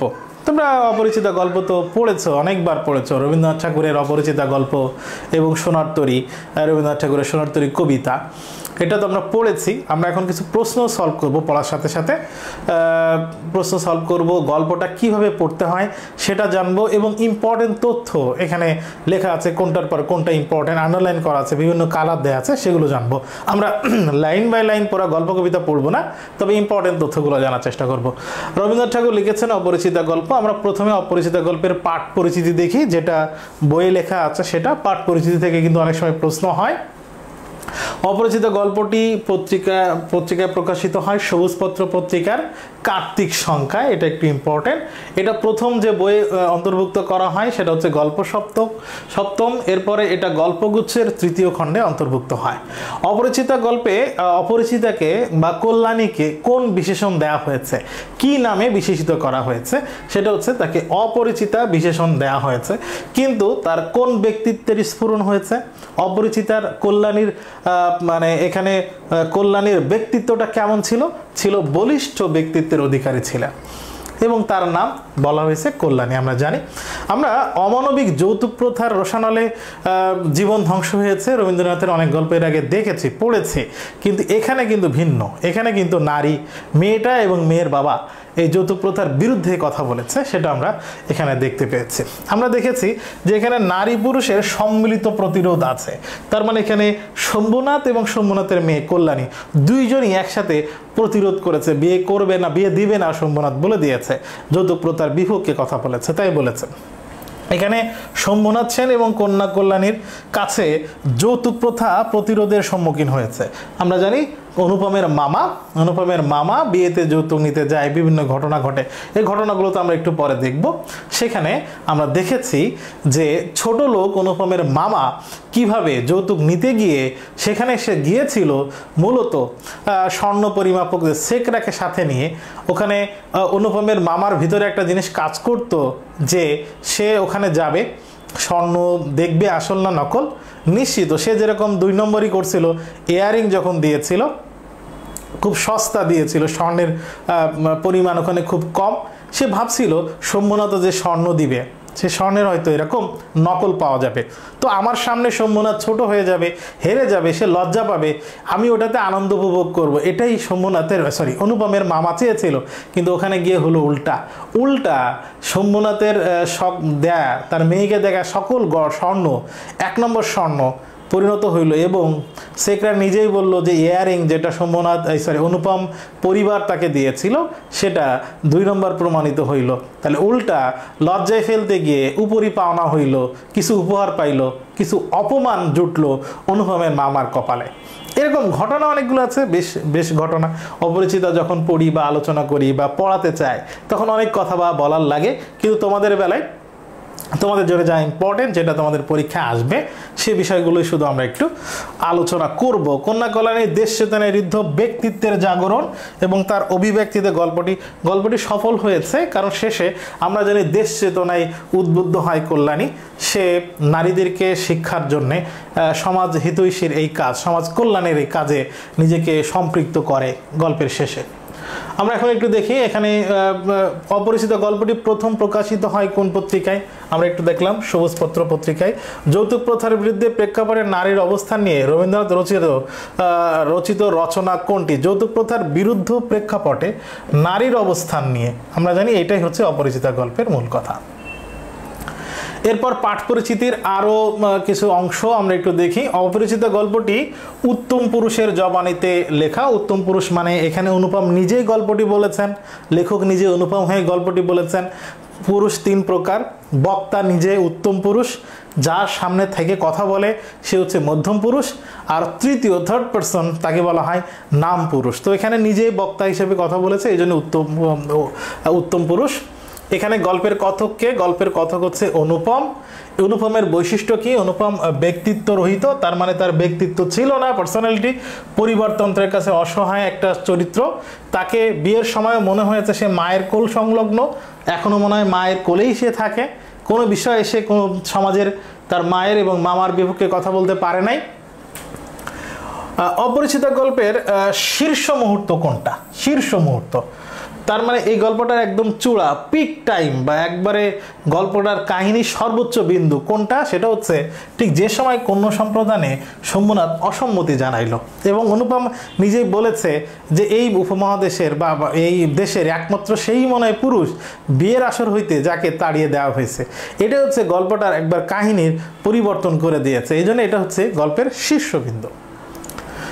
এখানে অনুপম নিজে ব্যঙ্গ করে তার জীবনে যে একটা অঘটন ঘটেছে সেটা সে প্রকাশ করেছে এবং এখানে দেখা যাচ্ছে কর্মীর ভূমিকায় বলিষ্ঠ ব্যক্তিত্বের জাগরণের মধ্যে দিয়ে গল্পের শেষে আমরা জানি যখন শেষে কল্যাণী কর্মী ভূমিকা অবতীর্ণ হয়, সে দেশের সমাজের ভালো কাজে যখন সে অংশগ্রহণ করে তখন তার ভিতরে যে চেতনা জাগ্রত হয়, তার ভিতরে যে চরিত্র জাগ্রত হয় সেটাকে বলা হয়েছে বলিষ্ঠ ব্যক্তিত্বের জাগরণ এবং শেষে শুচি শুভ্র পবিত্র একটা আত্মপ্রকাশ আমরা ওখানে দেখতে পারি নারী হিসাবে যখন ট্রেনে অনুপমের সাথে কল্যাণীর দেখা হয়েছে। এবং এইভাবেই ভবিষ্যতে একটা নারীর চরিত্র এরকম স্বাধীন চেতা কোনো নারী চরিত্রের ইঙ্গিত দিয়েই গল্পটা শেষ হয়েছে।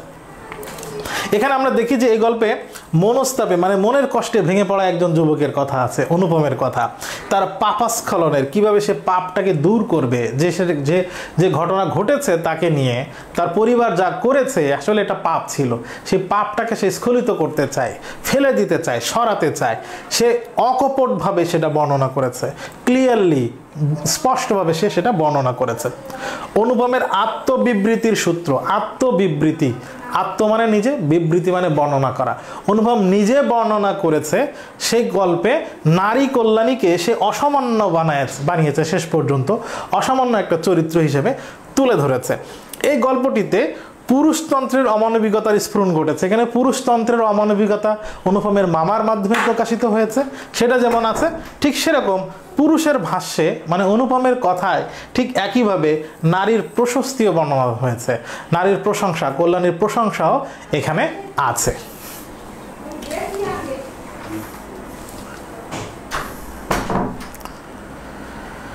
তাহলে এখান থেকে আমরা এই পাঠ পরিচিতি থেকে নমুনা প্রশ্ন কি দেখতে পারি? অপরিচিত গল্পের কথক কে? কথক তো অনুপম। অপরিচিত গল্পের শীর্ষ মুহূর্ত কোনটি? শীর্ষ মুহূর্ত হচ্ছে যখন কন্যা সম্প্রদানে অসম্মতি জানালো শম্ভুনাথ। এবার আমরা গল্পের খুব দ্রুত গল্পের কিছু ইম্পর্টেন্ট জায়গা, ইম্পর্টেন্ট তথ্য একটু দেখে নিই। আজ আমার বয়স 27 মাত্র। এই গল্পটা যখন বর্ণনা করছে তখন তার বয়স 27, দৈর্ঘ্যের হিসাবে না গুণের হিসাবে বড়, এই লাইনটা ইম্পর্টেন্ট। তোমরা গল্পটা ভালো করে পড়বে, লাইন বাই লাইন পড়বে। দেখো প্রথম পত্র তোমরা মনে করো যে প্রথম পত্র খুব একটা গুরুত্বপূর্ণ না, অনেকে তোমরা কমেন্ট করছো যে বানান ব্যাকরণগুলো ভালো করে পড়ান, এটা ভালো করে পড়ান, এটা আগে শেষ করেন, এটা খুব ক্লিয়ারলি বলেন। দেখো আমাদের তো এক্সপিরিয়েন্স হয়েছে, আমরা তো অনেকদিন ধরে পড়াচ্ছি, তো বিশ্ববিদ্যালয়ের প্রশ্ন নিয়ে তো আমরা ঘাটাঘাটি করছি। শুরুতে প্রশ্ন বিশ্লেষণ একটা ক্লাস তোমাদেরকে করিয়েছে, ওটা তোমরা ভালো করে দেখবে, দেখে বলবে যে বাংলা প্রথম পত্র কি গুরুত্বপূর্ণ না? বাংলা প্রথম পত্র থেকে কি প্রশ্ন হয় না? হয়। গল্প কবিতা থেকে প্রশ্ন হয়, বেশ অনেকগুলোই হয়, গুচ্ছে তো অনেকগুলো হয়েছে। যদিও জাহাঙ্গীরনগর বিশ্ববিদ্যালয় এবং চট্টগ্রাম বিশ্ববিদ্যালয়ে বাংলা প্রথম পত্র থেকে প্রশ্নের অনুপাত কম, কিন্তু ঢাবি এবং গুচ্ছে বাংলা প্রথম পত্র থেকে তো প্রশ্ন হয় এবং হবে। তাইলে এবং যেহেতু বিগত কয়েক বছরে তোমরা দেখছো যে ইন্টারমিডিয়েট বই থেকে প্রশ্ন আসার সম্ভাবনা বাড়ছে, এই কারণে প্রশ্ন তোমাদেরকে এগুলো খুবই ইম্পর্টেন্ট। তাইলে আমরা লাইন বাই লাইন তোমরা কবিতাটা খুব ভালো করে পড়বে, লাইন বাই লাইন কবিতাটা ভালো করে পড়বে। এখানে যে লাইনগুলো, যে জায়গাগুলো বিভিন্ন কালার করা আছে, এই জায়গাগুলো ভালো করে দেখাবে, এখান থেকেই প্রশ্ন হবে। তাহলে ফলের মতো গুটি, এখানে ফুলের মতো গুটি। ফুল আমরা জানি ফুল ফুটে, সেই ফুল থেকে ফল হয়, পরিণত যখন হয় ফল তখন বড় হয়, কিন্তু অনুপমের জীবনটা এমন হয়েছে ফুলটাই ফুলের গুটি হয়েছে, সেই গুটিটাই ফল হয়ে গেছে, এর পরিণতি ওখানেই থেমে গেছে। তার মানে তার জীবনের অপরিপক্কতা, তার অন্তঃসার জীবন, সেটাই প্রকাশিত হয়েছে গল্পের শুরুতে।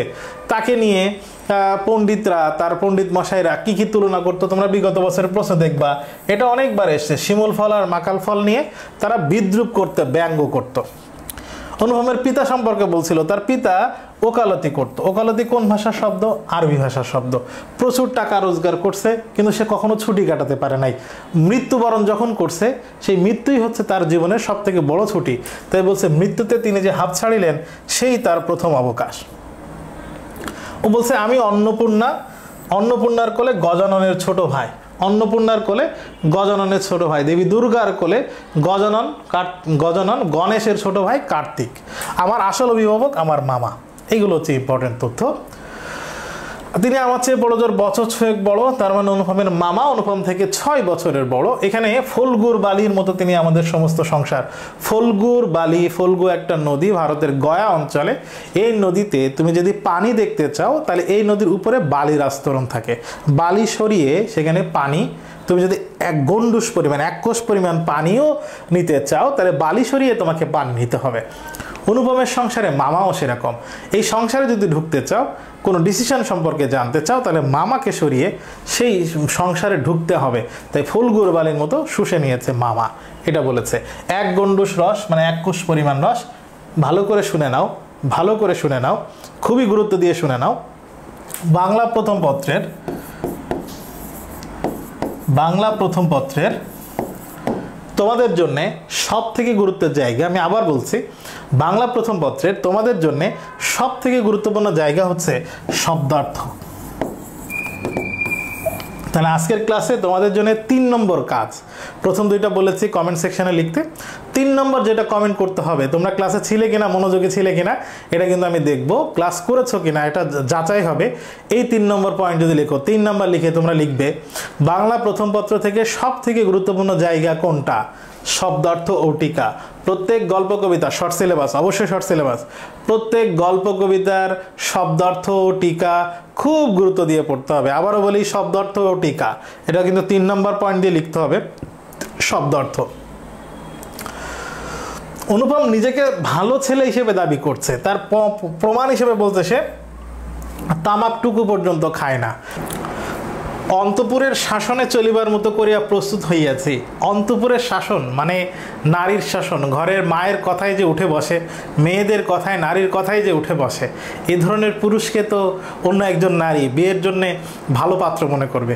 এই কারণে অনুপম তামাক খাইতো না, সুপাত্র মনে করতো। আর এই যে মার কথায় উঠে আর বসে, এটাকে সে সুলক্ষণ মনে করতো যে এতে অন্য কোনো নারী বা অন্য কোনো মেয়ে হয়তো আমাকে পছন্দ করতে পারে।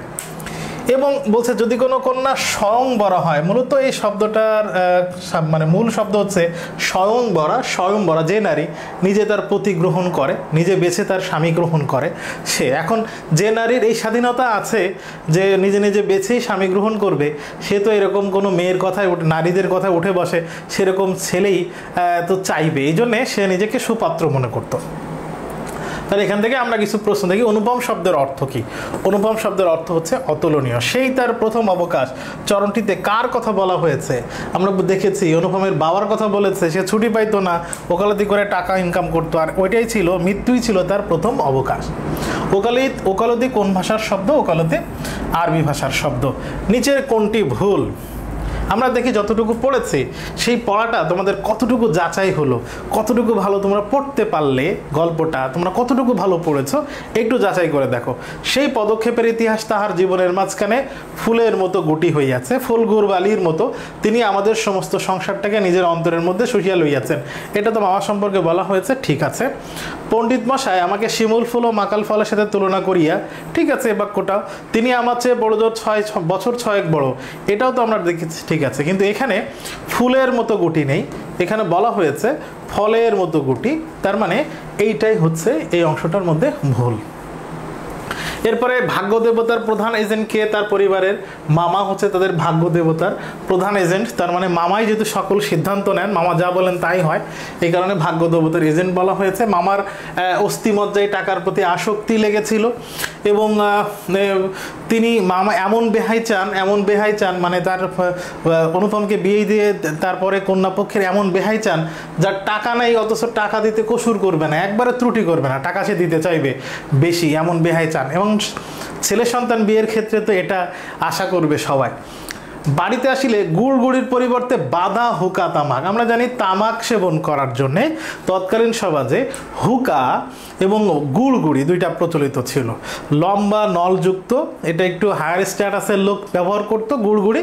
আর বাদা হুকা হচ্ছে নর্মালি এই যে এটাকে কি বলে, নারিকেলের এটা দিয়ে বানানো নর্মাল তামাক, সাধারণ নিচু শ্রেণীর মানুষ তামাক খাওয়ার জন্য ব্যবহার করত।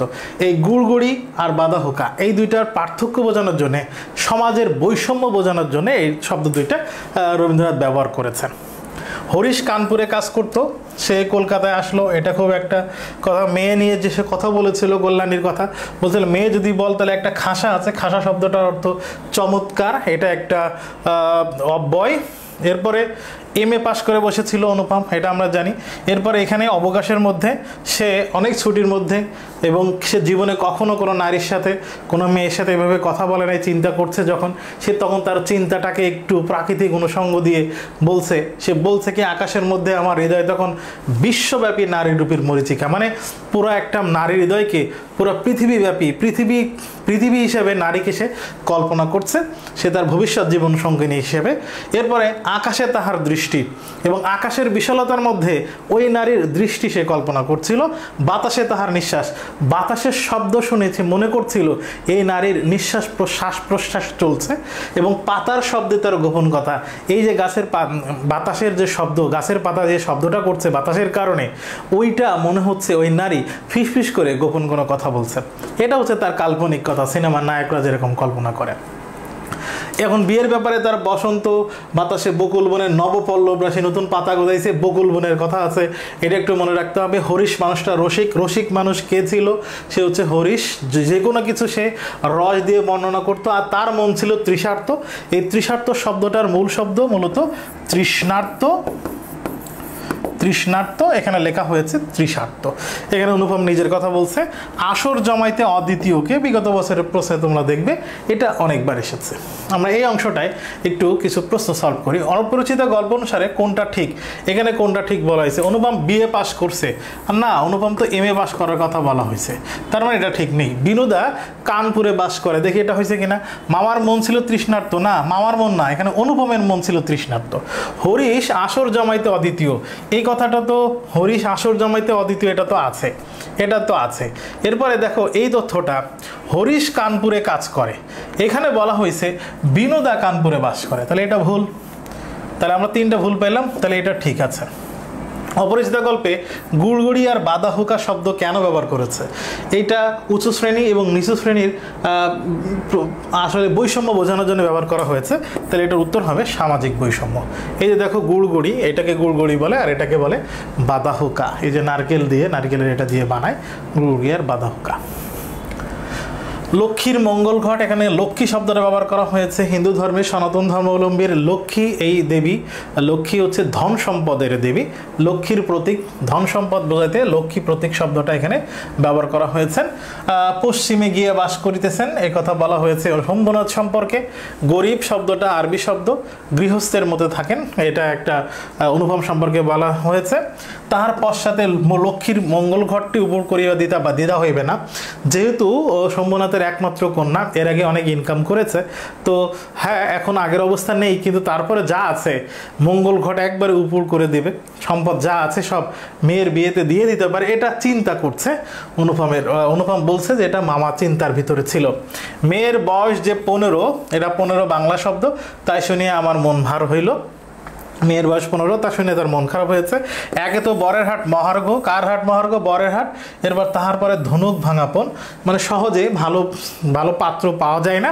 তার উপরে তৎকালীন সমাজে কোনো নারীকে বিয়ে দিত, নর্মালি কম বয়সে বিয়ে দিত, এবং নারীকে বিয়ে দেওয়ার সময় পণ দিতে হতো, যৌতুক দিতে হতো, এবং বাবারা এই যৌতুক দিতে গিয়ে বাবারা সর্বস্ব খোয়াইতো, এবং সে সর্বস্ব খোয়ানো একবারে কুজো হয়ে যাওয়ার সাথে তুলনা করেছে। সব ছেড়ে সব শেষ হয়ে গিয়ে কুজো হয়ে গেছে। কুজো হয়ে গেলে যেরকম ধনুকের তীরের মতো, তীর বা ধনুক টানলে যেরকম এরকম একটা বেন্ড করে থাকে, ধনুক যেরকম বেন্ড করা থাকে, বাঁকা থাকে, ঠিক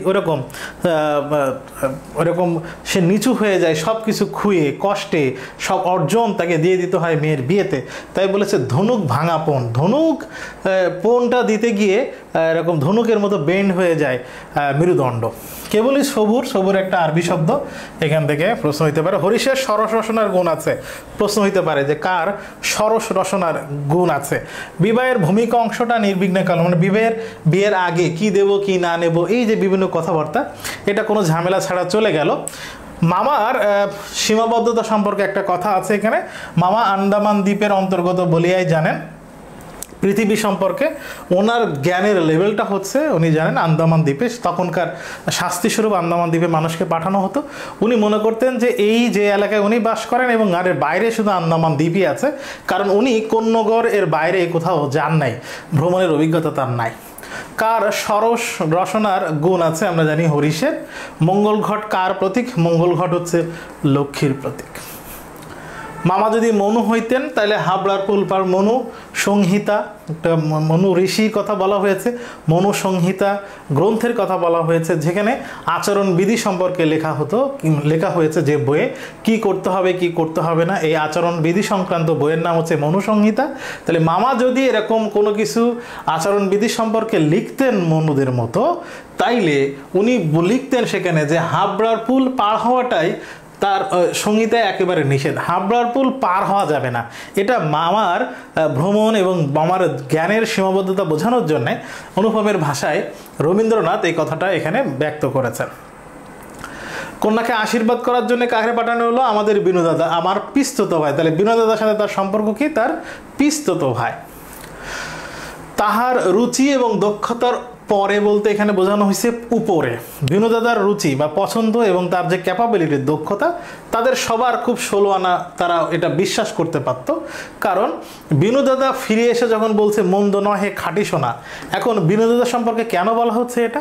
কারণ বিনোদাদার ভাষা খুব আট মানে হচ্ছে ভাষা অত্যন্ত মানে উনি খুব সাধারণত কোনো কথা বাড়িয়ে বলেন না, যেটা বেশি তার থেকে কমিয়ে বলেন।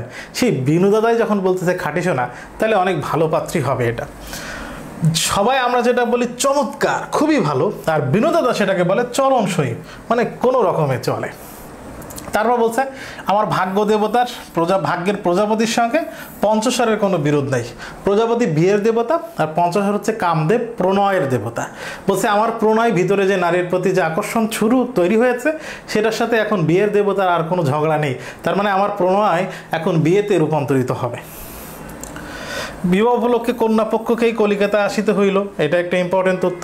কন্যার পিতা শম্ভুনাথ হরিশকে কত বিশ্বাস করেন তার প্রমাণ হচ্ছে কতদিন পূর্বে দেখছে পাত্র? 3 দিন পূর্বে দেখেছে। আচ্ছা, তার 40-এর কিছু এপার ওপারে, চুল কাঁচা, গোপে পাক ধরতে আরম্ভ করেছে। শম্ভুনাথ সম্পর্কে বলেছে সুপুরুষ বলা হয়েছে শম্ভুনাথ সেনকে। ভিড়ের মধ্যে দেখলেই আগে শম্ভুনাথের উপরে নজর পড়বে, এই কথাটা এখানে বলা হয়েছে, এটা একটু দেখতে হবে। সুপুরুষ বটে, কার সম্পর্কে বলা হইল? শম্ভুনাথ সম্পর্কে। অপরিচিত গল্প অনুসারে কোনটা সঠিক এবারে আমরা একটু দেখি। বিনোদা ফিরে আসে বললেন মন্দ নয় হে খাঁটি সোনা, এটা তো ঠিক আছে, তাহলে বাকিগুলো তো ঠিক নাই। কেমনে ঠিক নাই সেটা একটু দেখি। যেখানে আমরা বলি মচৎকার, সেখানে তিনি বলেন চলনসই। এখানে মচৎকার বলে নাই, বলেছে চমৎকার, তাহলে এটা ভুল এই কারণে। আমার ভাগ্যে প্রজাপতির সঙ্গে পঞ্চসুর আছে, এখানে হবে পঞ্চস্বর, তাহলে এটাও ভুল। আমাদের হরিশ আমার পিস্তত ভাই, হরিশ তো তার বন্ধু, হরিশ তো তার পিস্তত ভাই না, বিনোদাদা হচ্ছে পিস্তত ভাই, তাহলে প্রথমটা ঠিক আছে। আচ্ছা, আমাকে দেখে তিনি খুশি হয়ে আছেন, অনুভব মনে করতেছে শম্ভুনাথ তার দেখছিল। যে 2-1টা কথা বলেন যে তাতে পুরো জোর দিয়ে বলেন না, এটা শম্ভুনাথ সম্পর্কে বলা হয়েছে। আর আমার মামার মুখে তখন অনর্গল কথা ছুটতেছে, একটানা কথা বলে যাচ্ছে মামা। আমি হইলে দমিয়া যাইতাম, কিন্তু মামাকে দমানো শক্ত। কাকে দমানো খুব শক্ত, এটা একটু ইম্পর্টেন্ট।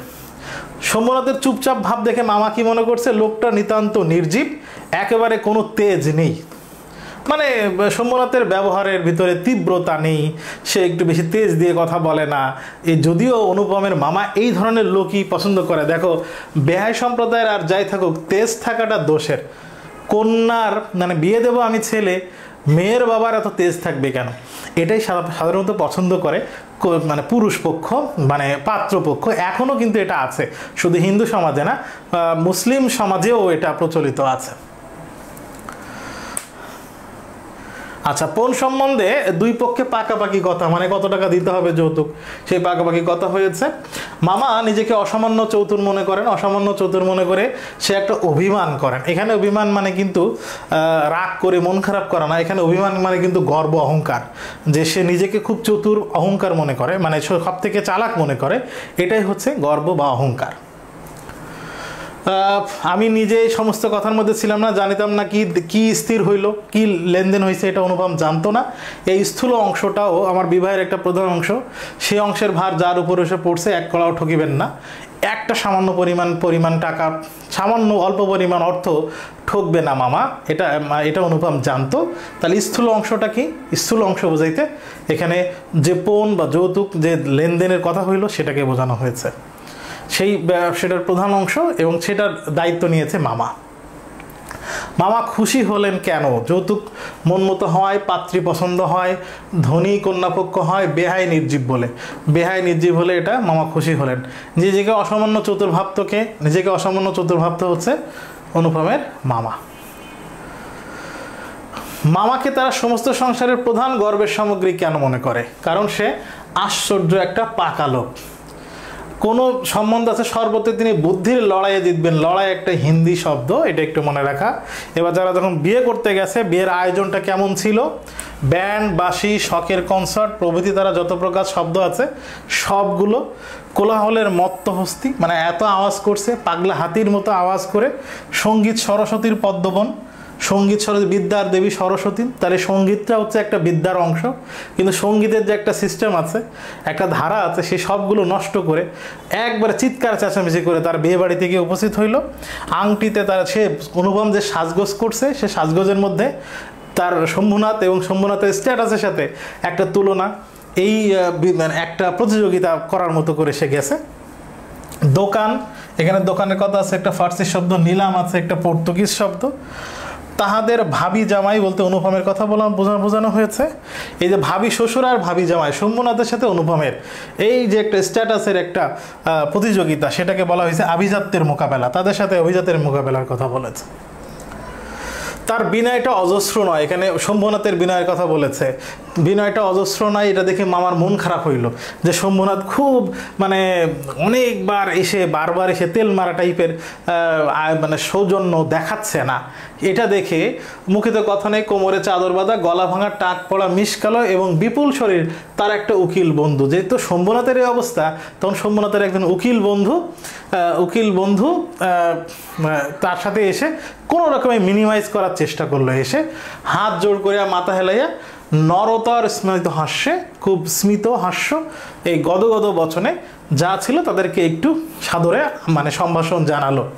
এটা যদি না করতো শম্ভুনাথের এই বন্ধু, মামার বিষয়টা দিয়ে অনুপম ভাবতেছে গোড়াতেই একটা স্পার মীমাংসা হয়ে যেত যে বিয়ে করবো কি করবো না। অপরিচিত গল্প অনুসারে কোনটা সঠিক? মামা আমাদের সমস্ত সংসারের প্রধান পণ্য সামগ্রী না, প্রধান গর্বের সামগ্রী লেখা আছে ওখানে। শম্ভুনাথ বাবুর ব্যবহারটা নেহাত বাজে লেখা নেই, ওখানে লেখা আছে নেহাত ঠান্ডা। মামা বিবাহ বাড়িতে ঢুকিয়া খুশি হইলেন না। সঙ্গীত সরস্বতীর পদ্মবন বিদলিত করে আমি তো বিবাহ বাড়িতে গিয়ে উঠিলাম। তাহলে কোনটা সঠিক? শেষেরটা ঠিক আছে, বাকিগুলো দেখলাম ভুল। তার বিনয়টা অজস্র নয়, কার বিনয়? শম্ভুনাথের বিনয়। দোকান ও নিলাম শব্দ দুটির উৎস কি? দোকান ও নিলাম শব্দ দুটির উৎস হচ্ছে দোকান ফার্সি আর নিলাম হচ্ছে পর্তুগিজ শব্দ। আচ্ছা, মামার একমাত্র লক্ষ্য ছিল তিনি কোনো মতে কারো কাছে ঠকিবেন না। এটা মামার কথা সম্পর্কে বলা হয়েছে, এটা লিখতে হবে। বাড়ি ভাড়া, স্বগত, লোক বিদায় প্রভৃতি সম্বন্ধে টানাটানি। লোক বিদায় মানুষকে উপহার হিসেবে বিদায় দেয়া, এটার কথা বলা হয়েছে। এখানে দেওয়াত হওয়ার কথা বলেছে, যৌতুকের কথা। সে বাড়িতে সেকরা নিয়ে গেছিল সাথী করে। সেকরারা আমরা জানি কোষ্ঠী পাথর দিয়ে, দাড়িপাল্লা দিয়ে, স্বর্ণ আসল নাকি নকল সে পরীক্ষা করে। সে পরীক্ষার জন্য সেকরা নিয়ে গেছে সাথে। এসব কথায় সম্পূর্ণ আমার অনধিকার।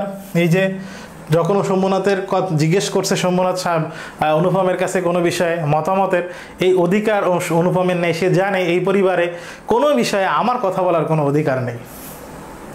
দেওয়াত হওয়া অর্থ কি? দেওয়াত হওয়া অর্থ হচ্ছে যৌতুক পাওনা পরিষদ সাজিয়ে রাখা, এটা হচ্ছে যৌতুক। আমি একটু ঘাড় নাড়িবার ইঙ্গিতে জানালাম এসব কথা আমার সম্পূর্ণ অধিকার। উক্তিটির মধ্যে দিয়ে অনুপমের কোন দিকটি প্রকাশিত হয়েছে? এই যে সে কোনো কথা বলতে পারে না, এটাতে লজ্জা নেই, আত্মবিবৃতি নেই, ব্যক্তিত্বহীনতা, অসহায়ত্ব, এটা তার ব্যক্তিত্বহীনতা প্রকাশিত হয়েছে। এরপরে গামছায় বাঁধা গহনা নিয়ে আসছে, গহনা হিন্দি শব্দ, তক্তপোশের উপরে মেলে ধরলো। তখন আমরা জানি যে এখানে হাল ফ্যাশনের সূক্ষ্ম কাজ নয়, এমন মোটা তেমনি ভারী যে স্বর্ণগুলো নিয়ে এসেছিলো একবারে আসল স্বর্ণ, খুব ভারী ভারী স্বর্ণ। এরপরে ওখানে মকর মুখ, কুমড়ো মানে কুমিরের মতো মুখ, এরকম একটা বালায় চাপ দিয়ে দেখলো যে বেঁকে যায় যখন হচ্ছে শেখরা এগুলো দেখছে। গহনাগুলোর ফর্দ করলো, ফর্দ আরবি শব্দ। এরপর এক জোড়া ইয়ারিং দিয়েছিল অনুপমের পরিবার, অনুপমের মামা আশীর্বাদ করার সময় কল্যাণীকে, এটা একটু গুরুত্বপূর্ণ দেখা দরকার। ওইটাই ছিল একমাত্র নকল। মামার একটা ইচ্ছা ছিল সে গরিব ঠকবে এবং তাদেরকে সে আনন্দ করবে, কিন্তু সে আনন্দ তো হইল না, উপরে কিছু উপরি পাওনা হইল। মামা এই যে মানে হারাইতে পারলো না শম্ভুনাথকে, এখানে উল্টা অপমান হইল। এই যে ইয়ারিং দেখছে শেখরা বলল যে এটাই নকল, তখন এটাকে সে অপমান হিসেবে বলা হচ্ছে। লোকটি নিয়াত ভালো মানুষ ধরনের শম্ভুনাথ, কিন্তু ভিতরে বেশ একটা জোর আছে, এই জোরটা হচ্ছে ব্যক্তিত্বের জোর, এই বলিয়া বোধ হইল এটা শম্ভুনাথ সম্পর্কে বলা হচ্ছে। তাহলে এইভাবে লাইন বাই লাইন পড়া এবং গুরুত্বপূর্ণ জায়গায় আমি যেগুলো দেখাচ্ছি এটা একটু গুরুত্ব দিয়ে দেখা। তাহার উপরে কিছু উপরি পাওনা বলতে এখানে অপমান বোঝাইছে। কল্যাণীকে কি দিয়ে আশীর্বাদ করা হয়েছিল? ইয়ারিং দিয়ে আশীর্বাদ করা হয়েছিল। আচ্ছা, তুমি কি বলো? এটা যখন অনুপমকে বলা হলো, শম্ভুনাথ যখন বলল যে দোষ কি আছে, আগে খাইতে দিতে চাইছে যে বিয়ে পড়ানোর আগে, যখন শম্ভুনাথ দেখছে যে বিয়ে বাড়িতে আসছে এসেই এরা স্বর্ণ আসল নাকি নকল এটা পরীক্ষা করতেছে, শম্ভুনাথ তখনই সিদ্ধান্ত নিছে যে আসলে বিয়ে দেবে না। তাই বিয়ের আগে খাইতে চাইতেছিল, খাইতে দেওয়ার কথা বললো। তখন অনুপমকে যখন বলা হইলো, অনুপম তো আসলে কোনো বিষয়ে সিদ্ধান্ত দিতে পারবে না। সেখানে মামা উপস্থিত, মূর্তিমতি মাতৃ আজ্ঞা, মানে মূর্তিমতি মানে এখানে একটা চেহারা দাঁড়িয়ে আছে, মাতৃ আজ্ঞা আমার মায়ের আদেশের চেহারা, তার মানে তার মামা, সেই মামাটা হচ্ছে তার মায়ের আদেশের একবারে মায়ের আদেশ পালনকারী। তো সে যেখানে আছে সেখানে সে কি বলবে এটা তার পক্ষে বলা সম্ভব না। তখন বলতেছে ঠিক আছে, মামা বললেন তা সবাই চলুন, আমরা তো প্রস্তুত আছি। শম্ভুনাথ বললেন তবে আপনাদের গাড়ি বলিয়া দিই, বলতেছে আপনাদের বিদায় দিই, বিয়ে হবে না। মামা আশ্চর্য বলেছেন ঠাট্টা করছেন নাকি, এটা বলতেছে মামা শম্ভুনাথকে। শম্ভুনাথ তখন বলতেছে যে ঠাট্টা আপনি শুরু করছেন এসে স্বর্ণ মাপার, এই ঠাট্টা সম্পর্কটা আমি আর ক্যারি করতে চাই না, এটা বাড়ানোর ইচ্ছা আমার নেই। মামার তখন দুই চোখ বড় বড় হয়ে গেছে। এটাই হচ্ছে ঘটনা। তারা রাগবাগ করে চলে আসলো। এই ঘটনা আমরা জানি, একবারে বরযাত্রের দল দক্ষ যজ্ঞে, আমরা জানি হিন্দু পুরাণে অনুসারে দক্ষ বা প্রজাপতি দক্ষ ছিলেন ব্রহ্মার পুত্র, এটা আমরা জানি। দক্ষ যজ্ঞের আয়োজন করেছিল এবং দক্ষ তার কন্যা সতীকে সামনে রেখে, তার সতীর স্বামী শিবকে দাওয়াত দেওয়া হয় না, উল্টা সতীকে সামনে রেখে দক্ষ ওখানে তার সতীর স্বামী মানে তার জামাই শিবকে নিয়ে বাজে কথা, চরিত্র হনন করার কথা বললো, উল্টাপাল্টা মন্তব্য করলো। এটা শুনে এক তো সতী রাগ করছে, তার উপরে যখন তার স্বামীকে নিয়ে উল্টাপাল্টা কথা বলা হলো তখন সে ইহলোক ত্যাগ করলো। শিব এই খবর শুনে এসে স্ত্রীর মৃতদেহ কাঁধে নিয়ে একবারে প্রলয় নৃত্য শুরু করলো, একবারে সব ভাঙচুর করে যজ্ঞ নষ্ট করে প্রলয় নৃত্য শুরু করলো। এই যে প্রলয় নৃত্যের মতো করে মানে তুলনা করছে, তাদের যখন বিয়ে বাড়ি থেকে বের করে দেওয়া হলো, এটাও ছিল তাদের আচরণের মতো। আগে যেরকম রসন চৌকি ছিল, সানাই ঢোল কাশি কনসার্ট একসঙ্গে বাজলো না, এই যে আগে যেরকম আয়োজন করে তারা বিয়ে করতে চাইছিল ওইগুলো আর হইলো না। অভ্রের ঝাড়গুলো আকাশের তারার উপর আপনার কর্তব্যের বরদ দিয়ে মহানির্বাণ সন্ধান করলো। অভ্র যেটা ছিল উপরে, যেটা বাড়ির ভিতরে ড্রয়িং রুমের উপরে যে ঝাড়বাতি থাকে, ওই ঝাড়বাতিগুলো সব ভেঙে দিল। ঝাড়বাতির দায়িত্ব দিল কার? এখন আলোর দায়িত্ব হচ্ছে আকাশের তারা। ঝাড়বাতি নষ্ট হয়ে গেল। কন্যার পিতার এত গুমর বলতে এখানে দেমাগ বোঝাইছে, পুরুষদের যে স্বাভাবিক অহংকার। কলি যে 4 পাওয়া হলো, হিন্দু ধর্মে বর্ণিত 4 যুগের প্রথম যুগ হচ্ছে সত্য যুগ এবং সেই যুগকে কলিযুগ বলে। যে যুগে ধারণা করা হয় মুসলমানরা যেরকম সেই যুগ বলবে, হিন্দুরা সেরকম সেটাকে বলে কলিযুগ। যে যুগে আসলে সব খুব আজে বাজে ঘটনা, মানে একবার পৃথিবী ধ্বংসের আগে যে ধরনের খারাপ ঘটনা ঘটবে সেই খারাপ সময়ের কথা বলা হচ্ছে। কিন্তু মেয়ের বিয়ে হইবে না এই ভয় যার মনে নাই, তার শাস্তির উপায় কি? সোমনাথের মেয়ে বিয়ে হচ্ছে না, ও তো ভয়ই পাচ্ছে না, ও নিজেই তো বিয়ে প্রত্যাখ্যান করছে, তা ওর ভিতরে আবার ভয় আসে কি করে? তবে আপনার গাড়িয়া বলে দিয়ে উক্তিটি কার? উক্তিটি সোমনাথ বলেছে। কন্যার পিতার এত গোমর বাক্যটিতে কি প্রকাশ পেয়েছে? এই গোমর বলতে কি বোঝাইছে? পুরুষতান্ত্রিক সমাজের দাম্ভিকতার ভঙ্গ। বিবাহের চুক্তিভঙ্গ মানহানির দাবিতে তারা নালিশ করতে চাইল। নালিশ একটা ফার্সি শব্দ। মামা অত্যন্ত গোল করিয়া বেড়াইতে লাগিল যে মামলা করব, হ্যাঁ আমার কথা দিছে কথা রাখে নাই। এইভাবে হিতৈষীরা, এখন সমাজ হিতৈষী যারা সমাজের ভালো মন্দ বোঝে, মানে ওই সমাজের মোল্লা টাইপের, মানে মুরব্বী টাইপের লোক, তারা বললো যা হয়েছে হয়েছে, তামাশা যা আছে বাকিটুকু আর বাকি থাকবে, বাকি নেই, সব হবে, এখন আর এসব করা লাগবে না। একে তো তোমাদের অপমান করছে, এর উপর আবার তোমরা মামলা করতে যাওয়া কেন? এই আক্রোশের কালো রঙের স্রোতের পাশাপাশি আর একটা স্রোত বইছিল, সেই রং একেবারে কালো নয়। এই যে রাগ হইল অনুপমের, অনুপম যে চলে আসলো, শম্ভুনাথ যে তাকে প্রত্যাখ্যান করলো, অনুপম বের হয়ে আসলো, তার তো রাগ হচ্ছে, কিন্তু রাগের বিপরীতে আর একটা রাগ ছিল। আক্রোশের কালো রঙের বিপরীতে তার মনে কল্যাণীকে পাওয়ার একটা আগ্রহ, ওই নারী হিসেবে, স্ত্রী হিসেবে তাকে পাওয়া, ওই যে রং, ওই রঙের কথা বলেছে এখানে। কারণ সে দেয়াল টোকের আড়ালেই রয়ে গেল, ভূতের মতো, অস্তিত্বহীনের মতো তার অবস্থা সে কল্পনা করছে, কিন্তু দেয়ালের আড়ালেই থেকে গেল কল্যাণী, তাকে আর পাওয়া হইল না। আমার কল্পলোকের কল্পলতাটি বসন্তের সমস্ত ফুলের ভার আমাকে নিবেদন করিয়া দেবার জন্য নত হইয়া পড়িয়াছিল। মানে একবার শেষ মুহূর্তে, ঠিক যে সময় তাকে গ্রহণ করে নিবে, তার প্রেম আবেগ যা তৈরি হয়েছিল কল্যাণীর প্রতি, শেষ মুহূর্তে তাকে গ্রহণ করার সময়টা শুধু বাকি ছিল। এই এতদিন যে প্রতি সন্ধ্যায় আমি বিনোদদের বাড়িতে গিয়া তাহাকে অস্থির করিয়া তুলিয়াছিলাম, এতদিন মানে বিয়ের আগ পর্যন্ত, এই কথা বলেছে। এটা একটু ইম্পর্টেন্ট, দেখো। বাইরে সে ধরা দিল না, মনেও আনতে পারলাম না, কারণ সে তো দেখেনি তাকে, তাহলে চিন্তা করতে পারতো। বাইরেও তাকে পাওয়া গেল না, এই ঘটনা একটা, এই কথা একটু ইম্পর্টেন্ট।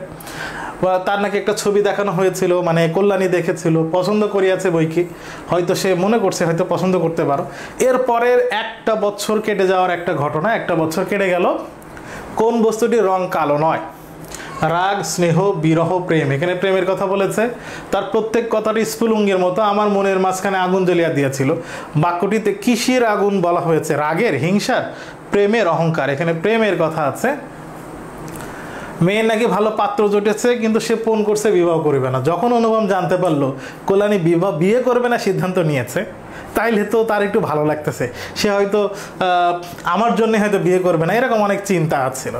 এইখানে একটু কাল্পনিক চিন্তার কথা বলা হয়েছে। বড় আদরের মেয়েকে কল্যাণী, তখন এখানে একটা সে কল্পনা করে অভিমান করছে, মেয়ের খুব খারাপ অবস্থা যাচ্ছে, মেয়ে কান্নাকাটি করে, ওই অনুপমের ছবি নিয়ে সে কল্পনা করে করে এখানে মানে সিনেমার মতো কল্পনা করছে অনুপম। এরপরে শম্ভুনাথ দেখছে যে মেয়ের অবস্থা হইতে পারে না, সে আবার ফিরে আসছে, অনুপমের কাছে রিকোয়েস্ট করছে যে তুমি আমার মেয়েকে আবার গ্রহণ করো। তখন অনুপম প্রথমে একটু রাগ দেখাইছে, কিন্তু পরে না, সে রাগ ভেঙে গিয়ে আবার সে রাজি হয়ে গেছে। এরকম একটা কল্পনা এখানে আছে। কালো সাপের মতো রূপ, মানে এখানে ওই যে ক্ষুব্ধ রূপ যেটাকে বলা হয়েছে, অভিমানে খেপে যাওয়া। ঠিক আছে, এখানে কল্পনা করে বেশ কিছু বলা। এখানে রাজা নলের কথা বলা হয়েছে, দময়ন্তীর পুষ্পবনে রাজা নল, যেরকম দময়ন্তীর পুষ্পবনে রাজহাঁস পাঠিয়েছিল স্বর্ণের, ঠিক সেই গল্পের কথা এখানে বলেছে। তারপরে আমার কথাটি ফুরালো, মানে এখানে পুরোটা সেই কল্পনার কথা আছে, কল্পনার কথা ফুরাইলো। কে বিয়ে করবে না বলে পণ করেছে? এখানে কল্যাণীর কথা বলেছে। কালো সাপের মতো রূপ বলতে বাক্যটিতে কি বোঝানো হয়েছে? প্রেম, হিংসা, প্রতিশোধ, অহংকার। এখানে প্রেম, কালো সাপের মতো রূপ, তাহলে তো প্রেম হইতে পারে না। আচ্ছা, এখানে অহংকার হইতে পারে না, হিংসা হইতে পারে না, প্রতিশোধ নিতে চাইছিল। এরপরে মাকে নিয়ে তীর্থের কথা যাওয়ার কথা বলা হয়েছে। তীর্থে যখন যাচ্ছে, সে একবারে সেকা খেয়ে ব্যাকা হওয়া অবস্থা, সে তার চিন্তার মধ্যে কোনো সব এলোমেলো চিন্তা, এই জন্য বলেছে এখানে এলোমেলো স্বপ্নের ঝুমঝুমি বাঁচতেছে, তার এলোমেলো চিন্তার কথা বোঝানোর জন্যে। কেবল আকাশের তারাগুলো চিরপরিচিত, আর সব অজানা, কারণ সে তার চিন্তার মধ্যে প্রকৃতি নিয়ে যা কিছু চিন্তা করে, সে যখন বসে দেখছে ট্রেনের মধ্যে থেকে, আকাশের তারাগুলো তার কাছে পরিচিত মনে হইতেছে, আর সব কিছু তার কাছে এলোমেলো মনে হচ্ছে। গাড়ির মধ্যে ঘুমাইতেছিলেন, আলো নিচে সবুজ, সবুজ একটা ফার্সি শব্দ, পর্দাটা না, সবুজ পর্দার কথা বলা হয়েছে, সবুজ প্রদেশ। এখানে সন্ধ্যার মিটমিটের আলোর কথা বলেছে। বাঙালির মেয়ে গল্প শুনে তারা হঠাৎ গলায় বাংলা কথা শুনে সে হঠাৎ করে মানে আচমকা জায়গায় হঠাৎ করে আচমকা সে একটা ধাক্কা খেলো। সে সম্পূর্ণ বুঝতে পারা যায়। এরপরে এখানে সে তার নিজের কিছু কথা বলেছে, লণ্ঠন, একচক্ষু লণ্ঠন, এখানে একচক্ষু লণ্ঠন শব্দ অর্থ খুবই ইম্পর্টেন্ট। চিরকাল গলার স্বর আমার কাছে বড় সত্য। অনুপমা আর যাই হোক এক জায়গায় খুব ভালো বিশ্বাস করতো সে মানুষের বাইরের চেহারা, এটার থেকে সে মানুষের ভিতরটাকে তার পছন্দ হতো। গলার স্বর দেখে সে মনে করতো, সে ধারণা করতে পারতো কল্পনাপ্রবণ এ মানুষের ভিতরটা কেমন হবে, এটার একটা ভালো বৈশিষ্ট্য এখানে আছে। এরপরে কিছু এলোমেলো তার চিন্তার কথা আছে এখানে। হঠাৎ করে তার এই সুরটা এলোমেলো, তার যে সময় ছিল সে সময়ের মধ্যে হঠাৎ করে একটা নারী কণ্ঠ তার মনের ভিতরে, তার জীবনের মধ্যে মনে হচ্ছে ফুলটির মতো ফুটেছে, এরকম কিছু কথা এখানে বলেছে। প্রদোষ শব্দের অর্থ কি? প্রদোষ শব্দের অর্থ সন্ধ্যা। অপরিচিত গল্প অনুসারে কোন বাক্যটি সঠিক? চিরকাল গলার স্বর তার কাছে বড় সত্য, এটা হইতে পারে। কেবল আকাশের তারাগুলো চির অপরিচিত, না এটা পরিচিত ছিল, এটা হইতেছে না। হৃদয়ের মধ্যে আমি একটা মেয়ের রূপ দেখিতে লাগলাম, এটা হইতেছে না। আশ্চর্য পরিপূর্ণ তুমি চঞ্চলকালের ক্ষুব্ধ হৃদয়ের উপর ফুলটির মতো ফুটিয়াছ, এখানে আছে কি? চঞ্চল, আশ্চর্য পরিপূর্ণ তুমি, এখানে আছে হ্যাঁ আশ্চর্য পরিপূর্ণ তুমি চঞ্চলকালের ক্ষুব্ধ হৃদয়ের উপরে ফুলটির মতো ফুটিয়াছ। আশ্চর্য পরিপূর্ণ তুমি চঞ্চলকালের ক্ষুব্ধ হৃদয়ের উপরে ফুলটির মতো ফুটিয়াছ, এটা ঠিক আছে। চিরকাল গলার স্বর তার কাছে বড় সত্য, এখানে আছে চিরকাল গলার স্বর আমার কাছে বড় সত্য, এখানে আছে তার কাছে, এই জন্য হইতেছে না, শেষেরটা এখানে ঠিক আছে। মানুষের মধ্যে যাহা ড্যাশ এবং ড্যাশ, আমার মনে হয় কণ্ঠস্বর যেন তারই চেহারা। তাহলে মানুষের মধ্যে যাহা ড্যাশ এবং ড্যাশ, এখানে একটা জিনিস মনে রাখো। তাহলে 4 নম্বর, আজকের ক্লাস তোমরা দেখেছো কিনা, 4 নম্বর যে জিনিসটা লিখতে হবে সেটা হচ্ছে গল্প বা কবিতার, তোমাদের প্রশ্ন সায়েন্সের প্রশ্ন মানবিকের থেকে সহজ হয়, এই কারণে গল্প বা কবিতার একটা লাইনের শূন্যস্থান আসতে পারে। তাহলে 4 নম্বর প্রশ্ন হচ্ছে শূন্যস্থান, গল্প কবিতার ভিতর থেকে শূন্যস্থান গুরুত্বপূর্ণ। তো তোমরা আজকে ক্লাস করছো কিনা সেটার জন্য তোমরা লিখবা 4 নম্বর পয়েন্ট লিখে শূন্যস্থান গুরুত্বপূর্ণ, এটা লিখতে হবে 4 নম্বর দিয়ে। মানুষের মধ্যে যাহা ড্যাশ এবং ড্যাশ, এখন এখানে কি আছে একটু দেখি। মানুষের মধ্যে যাহা অন্তরতম এবং অনির্বচনীয়, তাহলে এখানে উত্তর হিসেবে অনির্বাচনীয় অন্তরতম এটা হইতেছে না, অন্তরতম অনির্বাচনীয় এটা ঠিক আছে। প্রিয়তম অন্তরতম হচ্ছে না, অন্তরতম অনির্বাচনীয়, এখানে অন্তরতর আছে, এখানে আছে অন্তরতম। আমরা একটু আরেকবার দেখে আসি, এখানে আছে অন্তরতম অনির্বাচনীয়, তাইলে ভালো করে খেয়াল করো, অন্তরতর কিন্তু হইতেছে না, উত্তর হচ্ছে অন্তরতম আর অনির্বাচনীয়। আচ্ছা, লোহার মৃদঙ্গের কথা বলা হচ্ছে, মৃদঙ্গ জিনিসটা একটু দেখাই তোমাদের, এটা হচ্ছে মৃদঙ্গ। তাল দিতে চলিল আমার মনের মধ্যে সুদামাই সুর, ওই যে জায়গা আছে সে সুরটা, সে হৃদয়ের অপরুত্তমী, সে কি আমার চিরকালের চেনা নয়, এটা সে কল্পনা করে ওই কণ্ঠের মাধ্যমে আসলে একটা নারীর মূর্তির যে চিন্তা বা চেতনা, যে আবেগ তার ভিতরে তৈরি হয়েছে, সে আবেগের বহিঃপ্রকাশ এগুলা। জায়গা আছে শীঘ্রই জায়গা ডিগেছি, এটা তার ভাবনার কথা। নামিয়া দেখি প্ল্যাটফর্মে সাহেবের আটদালি দল সবপত্র লইয়া গাড়ির জন্য অপেক্ষা করতেছিল। কোনো এক ফৌজের, ফৌজ হচ্ছে আরবি শব্দ, এই আটদালি সমেত এইটা বাক্য দিয়ে বিগত বছরে ক ইউনিটে তোমরা দেখেছো যে ঢাবিতে ক ইউনিটে এখানে কয়টা ইংরেজি শব্দ আছে সেরকম প্রশ্ন হয়েছে। জেনারেল সাহেব ভ্রমণে বাইরে হয়েছেন, 2-3 মিনিট পরে গাড়ি আসলো, এটা একটু গুরুত্বপূর্ণ। ফার্স্ট ক্লাসের আশা ত্যাগ করিতে হইবে, যেহেতু সিনিয়র মানে ভিআইপি কেউ আসতেছে। আমার একটা ফটোগ্রাফ তুলিবার ক্যামেরা স্টেশনে পড়েছিল, তার মানে স্টেশনে ভুল করে কি ফেলে আসছিল, একটা ক্যামেরা, ফটোগ্রাফ তুলবে, ছবি তোলার ক্যামেরা। আচ্ছা, এখানে একটা রিপিট হয়ে গেছে এই অংশটা, এটা হচ্ছে মৃদঙ্গ। অনুপমের অন্তরের শুভ্রধারার প্রপাতে স্রোত সৃষ্টি করেছিল, মানে ওই ঝর্ণাধারায় স্রোত সৃষ্টি করছিল কি? গলার স্বর। এখানে আসুন, গানের ধোঁয়া, জায়গা আছে, জায়গা আছে এটা। অনুপম স্টেশনে কি ফেলে এসেছিল? একটা ক্যামেরা ফেলে এসেছিল। আবার সে সুরটিকে চোখে দেখিলাম, তখনও তাহাকে সুর বলিয়ায় মনে হইল। মায়ের মুখের দিকে চাহিলাম, দেখিলাম তার চোলক পড়িতেছে না। মেয়েটির বয়স 16 কি 17 হইবে, কত বয়স মনে হয়েছিল, এটা একটু গুরুত্বপূর্ণ। এবং তার যৌবনটা এমন ছিল যে নর্মালি নারীদের সৌন্দর্য অনেক সময় এমনভাবে প্রকাশিত হয় যে তার শরীর বা বাইরের অবয়বের উপরে একটা প্রভাব পড়ে, কিন্তু কল্যাণীর ভিতরে এটা ছিল না। কল্যাণীর ভিতরে কি ছিল? তার গতি সহজ, দীপ্তি নির্মল, সৌন্দর্যের সুচিত অপূর্ব, কোনো জায়গা কিছু জড়িমা নেই। তার মানে তার সৌন্দর্য তাকে কোনো না কোনোভাবে আটকাচ্ছে না, কোনো না কোনোভাবে তাকে আড়ষ্ট করছে না, জড়ো করে রাখছে না। চারিদিকে সকলের চেয়ে অধিক রজনীগন্ধার শুভ্র মঞ্জরির মতো। রজনীগন্ধা ফুলের গাছে যেরকম ফুল গাছে ফুল ফোটার পরে ওই গাছটাকে আর মানুষ দেখে না, দূর থেকে ফুলটা সকল সৌন্দর্যকে উপচে ছাড়িয়ে সকলের নজরে আসে, ঠিক সেরকম ছিল এই কল্যাণীর এই চেহারা। তার সঙ্গে 2-3টা ছোট ছোট ছেলে মেয়ে ছোট ছোট মেয়ে ছিল, ছেলে মেয়ে না মেয়ে ছিল, তাদের সাথে সে কথা বলছিল। আচ্ছা, তারা এমনভাবে কথা বলতেছিল এবং কল্যাণী যখন কথা বলে এমনভাবে কথা বলে যেন তা মানে গলার সুর বা কথা শুনে হৃদয়কে ধরতে পারে। তারা 20-25 বার শুনেছে এরকম গল্প, তারপরও শুনতে চায়। তার মানে তার কণ্ঠ, বলার স্টাইলটা এমন তো সুন্দর ছিল। শিশুদা কণ্ঠে সোনার কাঠিতে সকল কথা যেন শোনা হয়ে ওঠে। আমাকে যে প্রকৃতি তাহার আকাশ দিয়া বেষ্ট করিয়াছে, ওই তরুণীরই অক্লান্ত অম্লান প্রাণের বিশ্বব্যাপী বিস্তার। সে নিজে নিজে এতদিন চিন্তা করে যে প্রকৃতির মধ্যে সে অবস্থান করছে, এই তরুণী যেন অক্লান্ত প্রাণের বিশ্বব্যাপী বিস্তার। এই তরুণীর চেহারাটা যেন বিশ্বব্যাপী যে বিস্তার করছে আমার চিন্তা চেতনা আবেগ, এই তরুণীকে দেখে কল্যাণীকে দেখে এখন তার সে যে চিন্তা করছিল, সেই যে দৃশ্য পুরা বিশ্বব্যাপী বিস্তার করে রেখেছে, সেটাকে সে এখন দেখতে পাচ্ছে। এবার সে সুরটিকে চোখে দেখিলাম, কার কথা বলা হয়েছে? শম্ভুনাথ, কল্যাণী, ভালোবাসা, অনুপম। সেই সুরটিকে চোখে দেখলাম, এখানে কল্যাণীর কথা বলা হয়েছে। কল্যাণীকে কোন ফুলের সাথে এখানে তুলনা করা হয়েছে? শিউলি, বকুল, শিমুল, রজনীগন্ধার সাথে তুলনা করেছেন। আচ্ছা, ওখানে দেখে তার মা একটু রাগ করছিল। সে ডালমুট খাইতেছিল কিসের মতো? লোভীর মতো করে খাইতেছিল।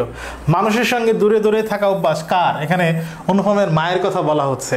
অনুপমের মা একটু নিজের স্ট্যাটাস বাজানোর জন্য, মানুষকে দেখার জন্য দূরে দূরে থাকতো, সহজে মিশতো না। সমাজে দেখবে এরকম কিছু লোক আছে, নিজের স্ট্যাটাস একটু হাই রাখার জন্য সহজে মানুষের সাথে মেশে না, প্রমাণ করার জন্য যে আমি কিছু একটা আছি। মানুষের সঙ্গে দূরে দূরে থাকা অভ্যাস কার? দূরে দূরে থাকাই ড্যাশ অভ্যাস। এখানে বাক্য কি আছে? তার অভ্যাস। তাইলে এখানে প্রশ্ন হবে তার। এখানে কার অভ্যাস বলা নাই, কিন্তু শূন্যস্থানে কি বুঝবে? এ মেয়ের বয়স হয়েছে কিন্তু শিক্ষা হয় না। বাক্যটিতে শিক্ষা বলতে কি বোঝাইছে? শালীনতা, সংস্কার, বয়স, আচরণ, সংস্কার। এই যে সবার সামনে খাচ্ছে, হাসতেছে, গল্প করতেছে, নর্মালি স্বাভাবিকভাবে মানুষ আশা করে না সবার সামনে এরকম করবে, তাই এখানে এটা বলেছে। গাড়ি ছাড়িবার অল্প পূর্বে একজন রেলওয়ে কর্মচারীর নাম লেখা 2খানা টিকিটের কথা বলা হয়েছে। এখানে মেয়েটির চলুঞ্চতার কোনো লক্ষণ না দেখে নামিয়ে গিয়ে ইংরেজ স্টেশন মাস্টারকে, ইংরেজ কাকে ডাকলো? ইংরেজ স্টেশন মাস্টারকে ডাকলো। এরকম তথ্য এখানে বোঝানোর আসলে কিছু নেই, কিছু জিনিস তোমরা একটু রিডিং পড়ে নিও। এই যে এই লাইনটা আসছিল, ইতিমধ্যে আটদালির সমেত ইউনিফর্ম পরা সাহেব দ্বারের আসিয়া দাঁড়িয়ে আছে। এটার ব্যাখ্যা তোমাদের গ্রুপে দেয়া হয়েছে। আর আমি লজ্জায় জানালার বাইরে মুখ বাড়িয়ে করলাম। একজন মেয়ে প্রতিরোধ জানায়, সে তাদের জায়গা দখল করে নিল, জায়গা ফেরত পাইল, আর অনুপম ছেলে হয়েও পারলো না। এটাতে লজ্জায় সে জানালার বাইরে তাকায় ছিল, প্রকৃতির শোভা দেখতে লাগছে। এখানে তার অনুপমের ব্যক্তিত্বহীনতার প্রকাশ পেয়েছে। 2খানা টিকিট গাড়ির 2 বেঞ্চের শিওরের কাছে, মানে মাথার কাছে লটকায়া দিয়া। বাক্যটিতে পদাশ্রিত নির্দেশক ব্যবহার হয়েছে কোন অর্থে? 2খানা টিকিট এটার নির্দিষ্ট অর্থে না। আমরা গাড়ি ছাড়িব না, কল্যাণী কি ভাষায় উক্তিটি করেছিল? এটা বলেছিল কন্যাটি হিন্দি ভাষায়। কল্যাণী ট্রেন থেকে কোথায় নামলো? কলকাতা, কানপুর, মাদ্রাজ, কানপুর, চেন্নাই। এটা একটু আমরা দেখব, এটা একটা ইম্পর্টেন্ট তথ্য। তাহলে এইটা একটা ইম্পর্টেন্ট এমসিকিউ দেখলাম। সে বিবাহ ভাঙার পর হইতে কল্যাণী মেয়েদের শিক্ষার ব্রত গ্রহণ করছিল। ওই যে ছোট ছোট মেয়েদের শিক্ষিত করা, এই কাজ, এই সমাজ হিতৈষীর কাজ, এই সমাজ সংস্কারকমূলক এই কাজে কল্যাণী শেষে অংশগ্রহণ করা শুরু করে। সেই সেটটা আমার হৃদয়ের মধ্যে আজও বাজিতেছিল। সেজন্য উপরের বাসি আমার সংসারের বাহির হইতে আসিল, সমস্ত সংসারের বাহিরে ডাক দিল। আচ্ছা, আমার বয়স ছিল 23, এখন হয়েছে 27। বিয়ের সময় অনুপমের বয়স ছিল 23, আর যখন এই গল্পটা বলছে তখন হয়েছে 27। এখন আশা ছাড়ি নাই, কিন্তু মাতুলকে ছাড়িয়ে আছে। তার মানে যে মামার কথা আর শোনে না, মামার বাড়ি আর থাকে না। অজানা কণ্ঠের মধুর সুরের জায়গা আছে, এটাই তার বারবার তার মনে হচ্ছে। তোমার পরিচয়ের শেষ হইল না, শেষ হইবে না, ভাগ্যবান ভালো, আমি তো জায়গা পাইয়াছি। শেষে অনুপম বলছে আমি জায়গা পেয়েছি, বলতে বোঝানো হয়েছে যে জায়গায় অনুপম কল্যাণী এই সমাজের কাজ করছিল সেই জায়গায় তার চাকরি ছিল অনুপমেরও, এবং অনুপম কল্যাণীকে কিছু সরকারি চাকরি যেহেতু অনুপম করতো কিছু সাহায্য করতে পারবে, এই যে তাকে তার পাশে একটু থাকতে পেরেছে, এটাকেই সে জায়গা পেয়েছে মনে করেছে।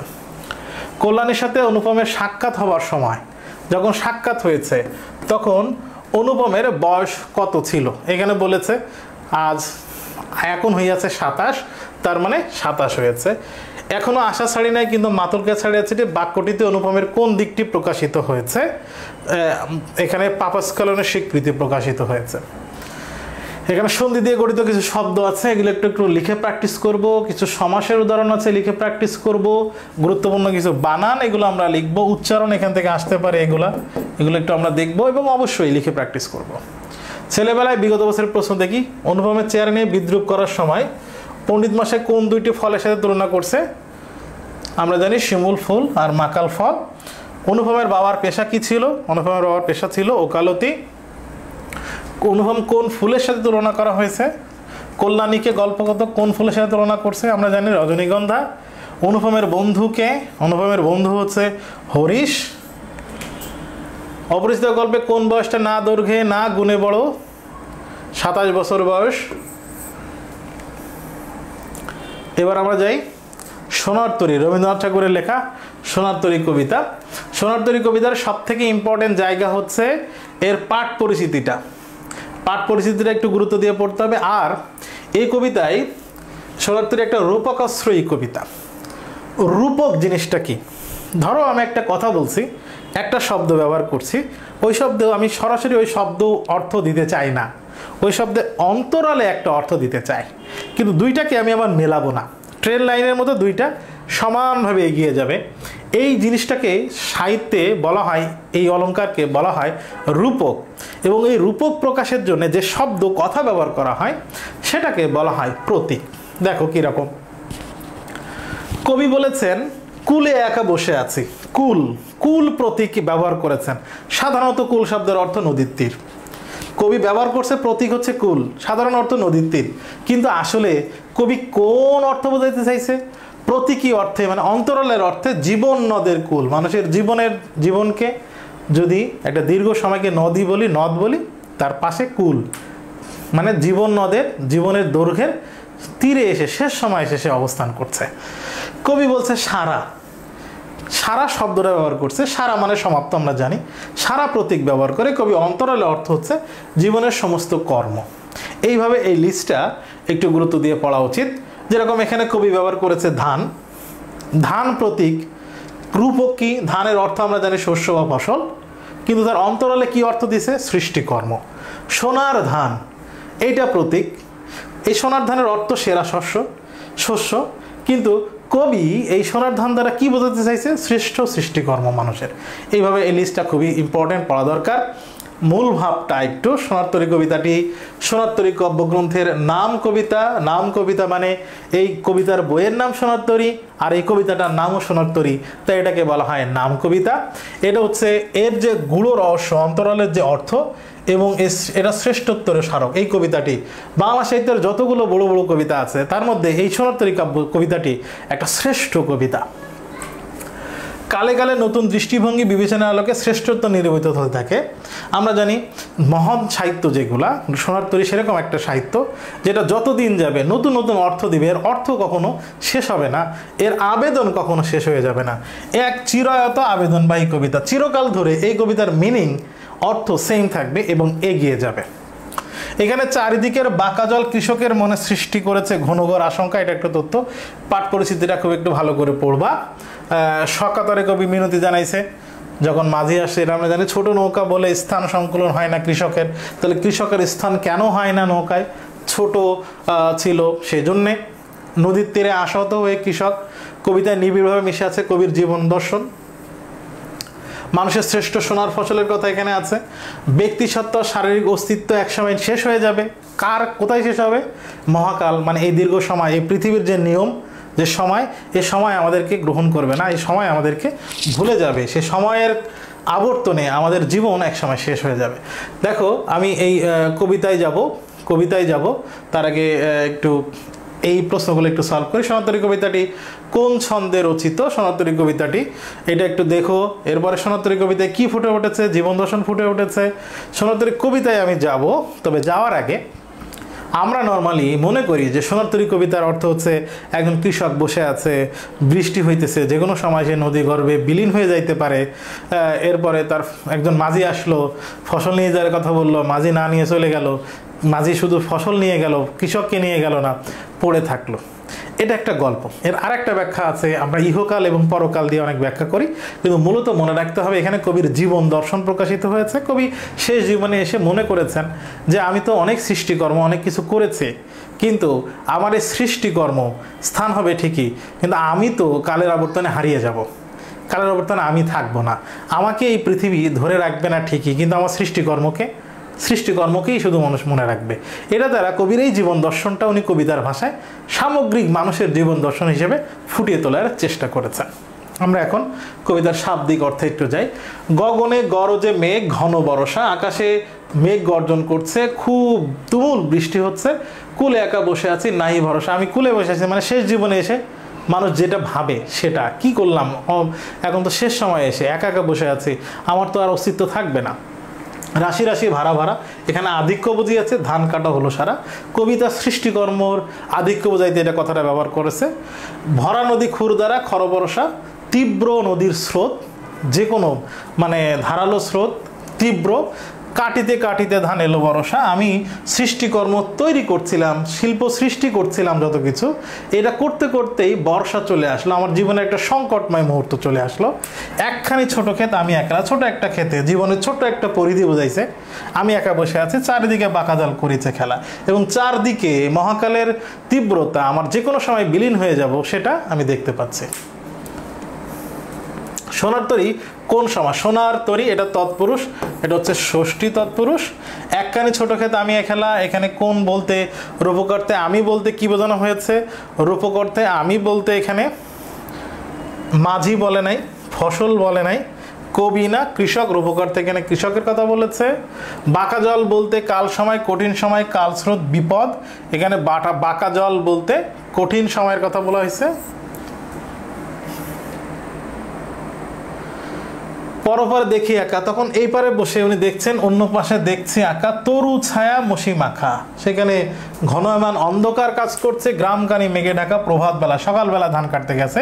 এপারেতে ছোট ক্ষেত আমি একলা, আমি ছোট্ট ক্ষেতে বসে আছি একা একা, গান গেয়ে তরি বেয়ে কে আসে পারে, হঠাৎ দেখতে পাচ্ছে আসার একটা বাণী, কে যেন তরি নিয়ে আসছে, গান গেয়ে, দেখে যেন মনে হয় চিনি ওয়ারে, মনে হইতেছে চিনি দ্বারা, উনি ওর ভিতরে একটা আশা প্রকাশ হচ্ছে সেটা প্রকাশ করেছেন। ভরা পালে চলে যায়, পাল ভরা দিয়ে চলে যায়, কোনো দিকে নাই চাই, ঢেউগুলো নিরুপায় ভাঙে দুই ধার। এখানে শেষ সময় মহাকাল যে আমার প্রতি কোনো আবেগ দেখাবে না, আমার প্রতি তার যে দরদ থাকবে না, যতই আমি সৃষ্টিকর্ম দেখিয়ে যাই, শেষ সময় যে আমাকে পৃথিবী যে আমাকে একবারে মনে রাখবে না, এবং সে যে আমার বেলই দেবে না, সেটা প্রকাশের জন্য বলছে কোনো দিকে চাইলো না, অথচ ঢেউগুলো নিরুপায় ভাঙে দুধার। আমি যে নদীর যে তীরে বসে আছি, ঢেউগুলো কোনো উপায় নেই পেয়ে নদীর ধার ভাঙছে, দেখে যেন মনে হয় চিনি ওয়ারে। ওগো তুমি কোথাও যাও কোন বিদেশে, বারেক ভিড়াও, আরেকবার তুমি ভিড়াও, কুলেতে এসে আমার এই নদীর তীরে এসে তোমার নদীর নৌকাটা ভিড়াও। ভরা পালে চলে যায়, কোনো দিকে নাই যায়, বাক্যটিতে প্রকাশ পেয়েছে নির্মোহ ভাব, কোনো আগ্রহ নেই এমন ভাব। বারেক ফিরাও তরি কুলেতে এসে, কুলেতে বানানে কয় দীর্ঘকার হবে, ওখানে কয় রস্যকার আছে। মাঝিকে তীরে ডেকে নেয়ার দৃশ্যে কৃষকের মাঝে ফুটে উঠেছে, মাঝিকে তীরে ডেকে নেয়ার দৃশ্যে কৃষকের মাঝে স্বনির্বন্ধ অনুরোধ, মানে খুব কাতর অনুরোধ প্রকাশিত হয়েছে। বলছে যেও যেটা যেতে চাও, তুমি যেখানে যাচ্ছ যাইও, সমস্যা নেই, যারে খুশি তুমি তারে দিও, তাও সমস্যা নেই, শুধু নিয়ে যাও ক্ষণিক হেসে, একটু হেসে তুমি আমাকে নিয়ে যাও আমার সোনার ধান কুলেতে এসে। কবি কিন্তু এখানে বলছে আমার এই সোনার ফসল তুমি আমার তীরে এসে নিয়ে যাও, এরপরে যারে ইচ্ছা তারে দিয়ে দিও, যত চাও তত লাও, মানে যত ইচ্ছা তত তুমি নৌকায় ভরে নাও, আর আছে আর নাই দিয়েছে ভরি, যা ছিল আমি সব কিছু ভরে দিয়েছি।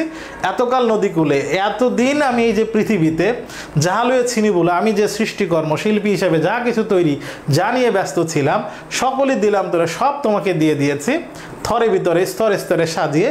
এখন আমার লহ করুণা করে, এবার একটু আমি রিকোয়েস্ট করছি আমাকে গ্রহণ করো। মহাকালকে বা পৃথিবীকে আমরা যদি এরকম বলি হবে, মানবে? সোনার ধান বলতে কবিতায় বোঝানো হয়েছে সাহিত্যকর্ম, ফসল, কর্মশ্রেষ্ঠ ফসল। এতকাল নদীকূলে বলতে কি বোঝানো হয়েছে? এখানে নদীর পার, ইহজগৎ, জীবন প্রক্রমা দ্বীপ, এখানে জীবন প্রক্রমা বোঝানো হয়েছে। ঠাই নাই ছোট সেতেরই আমারই সোনার ধানে গিয়েছে বলে, তখন কবি দেখছে যে আমি যে সোনার ফসল সৃষ্টি করেছি পৃথিবীতে, সেটা দিয়েই সব পূর্ণ হয়ে গেছে, আমার আর জায়গা নেই। শ্রাবণ গগন ঘিরে ঘন মেঘ ফিরে, ঘন শ্রাবণ মাসের আকাশে তখন খুব ঘন মেঘ দেখা যাচ্ছে, শূন্য নদীর তীরে রহিন পড়ে যা ছিল নিয়ে গেল সোনার তরী। আমি একা পড়ে থাকলাম, আমার যা কিছু ছিল সোনার তরী নিয়ে গেল, আমার শ্রেষ্ঠ ফসল সব নিয়ে গেল সোনার তরী।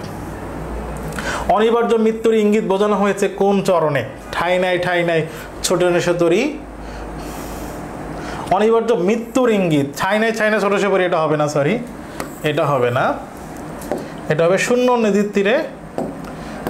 নদীর তীরে রহিনু পড়ে যা ছিল নিয়ে গেল সোনার তরী। বাক্যটিতে যাহা পদটি, যাহা তাহা, এগুলো হচ্ছে সর্বনাম, যাহা তাহা। এখানে কিছু ব্যাকরণ আছে যে যারে তারে, যাহা তাহা সাপেক্ষ সর্বনাম, রাশি রাশি ভাড়া ভাড়া, কাটিতে এগুলো নির্ধারক বিশেষণ, কাটিতে। এরপরে এখানে তৎসম শব্দ আছে গগন, ঘন, কুল। হিন্দি আছে ভরসা, ফার্সি শব্দ আছে খুশি, সমাজসাধিত শব্দ আছে, এটা একটু দেখবে। সোনার তরী কবিতায় কবি সৃষ্টিকর্মকে কি হিসেবে কল্পনা করেছে? সৃষ্টিকর্মকে সোনার তরী কবিতায় ফসল হিসেবে দেখানো হয়েছে। কোন ঋতুর প্রভাব লক্ষ্য করা যায়? আমরা দেখেছি এখানে গ্রীষ্ম, শরৎ, হেমন্ত, বর্ষা ঋতুর প্রভাব দেখা যায়। রবীন্দ্রনাথ ঠাকুরের লেখক পরিচিতি, আমি লেখক পরিচিতি বলেছি, জাহাঙ্গীরনগর বিশ্ববিদ্যালয়, চট্টগ্রাম বিশ্ববিদ্যালয়ের জন্য লেখক পরিচিতি গুরুত্বপূর্ণ। ঢাবি আর গুচ্ছতে লেখক পরিচিতি থেকে প্রশ্ন হবে না, গুচ্ছতে হইতে পারে, তারপর হওয়ার সম্ভাবনা খুবই কম। তবে চট্টগ্রাম বিশ্ববিদ্যালয়, জাহাঙ্গীরনগর বিশ্ববিদ্যালয়ে লেখক পরিচিতি থেকে প্রশ্ন হবে। 5 নম্বর তোমাদের যেটা লিখতে হবে, লেখক পরিচিতি কোনটুকু পড়বো আজকের ক্লাস যারা করবে। 5 নম্বর লেখক পরিচিতি কোনটুকু তোমরা লিখবে বোর্ড বই। লেখক পরিচিতি কতটুকু পড়বো? বোর্ড বইয়ে যা আছে তাই। এখানে বোর্ড বইয়ে যা আছে সব উল্লেখ করা আছে। কিছু ইম্পর্টেন্ট সাহিত্যকর্ম বেশি মনে রাখবে, সাহিত্যকর্ম গুরুত্বপূর্ণ। এটা যেহেতু বোঝানোর কিছু নাই, আমি এটা দেখালাম না। সাহিত্যকর্মগুলো পড়বা, কোনটা উপন্যাস, কোনটা রবীন্দ্রনাথের লেখা, কোনটা বঙ্কিমের লেখা, এভাবে প্রশ্ন হতে পারে। কোন উপন্যাস গুচ্ছ? রবীন্দ্রনাথ ঠাকুরের। লাল সালু তো না, চোখের বালি ঘরে বাইরে গোড়া, এটা রবীন্দ্রনাথ ঠাকুরের। কোন কবিতা গুচ্ছ? রবীন্দ্রনাথ ঠাকুরের। শারদামঙ্গল, সাদের, বঙ্গসুন্দরী, প্রদীপ, কনকাঞ্জলি, ভুল, বিরহ বিলাপ, কুসুম কানন, অশ্রুমালা, কল্পনা খেয়া, চৈতালি সেজতি, এইটা হচ্ছে রবীন্দ্রনাথ ঠাকুরের। নিচের কোনটি রবীন্দ্রনাথ ঠাকুরের রচনা? পল্লী সমাজ 4 অধ্যায়, ইছামতি, দেবারাত্রির কাব্য 4 অধ্যায় রবীন্দ্রনাথ ঠাকুরের উপন্যাস। কোনটি রবীন্দ্রনাথ ঠাকুরের প্রবন্ধ? লোকরহস্য, সাম্য, প্রবন্ধ, বাংলা ভাষার পরিচয়, বাংলা ভাষা পরিচয়। বিজ্ঞানী ছোট গল্পটি কার লেখা? রবীন্দ্রনাথ ঠাকুরের লেখা। অপর্ণা রবীন্দ্রনাথ ঠাকুরের কোন নাটকের চরিত্র? এটা বিসর্জন নাটকের চরিত্র। এগুলো কিন্তু অন্যান্য বিশ্ববিদ্যালয়ের জন্য গুরুত্বপূর্ণ। রক্তকরবী কোন ধরনের রচনা? রক্তকরবী একটা নাটক। নিচের কোন গ্রন্থটি উপন্যাস? শেষের কবিতা একটা উপন্যাস। এটাই ছিল আসলে সোনার তরী এবং অপরিচিত। একটু দ্রুত এগিয়েছি, এর কারণ হচ্ছে এটা তো তোমাদের পড়া, বারবার পড়বে। প্রশ্ন আমি অনেকগুলো সলভ করেছি, এই প্রশ্নগুলো সলভ করবে এবং বিগত বছরের প্রশ্ন সলভ করবে ভালো করে। আমি আবারও বলি, তোমরা তোমাদের সায়েন্সে যারা প্রস্তুতি নিচ্ছ, তোমাদের জন্য যে কোনো একটা বই, সেটা হইতে পারে আসপেক্ট বাংলা, হইতে পারে বাংলা বিচিত্রা, হইতে পারে বাংলা প্যানাসিয়া, বা যে কোনো একটা বই তোমরা নিয়ে ওই টপিকের বিগত বছরের প্রশ্ন বারবার সলভ করবে। বাংলা প্রথম পত্রের ক্ষেত্রে মনে রাখবে গল্প কবিতা ভালো করে লাইন বাই লাইন পড়ে শব্দ অর্থ অংশের উপরে বেশি গুরুত্ব দিবে। কোন বই পড়বে, কিভাবে পড়বে, এটা নিয়ে অনেকবার কথা বলেছে, আরও একবার বললাম। আশা করি তোমাদের উপকার হবে।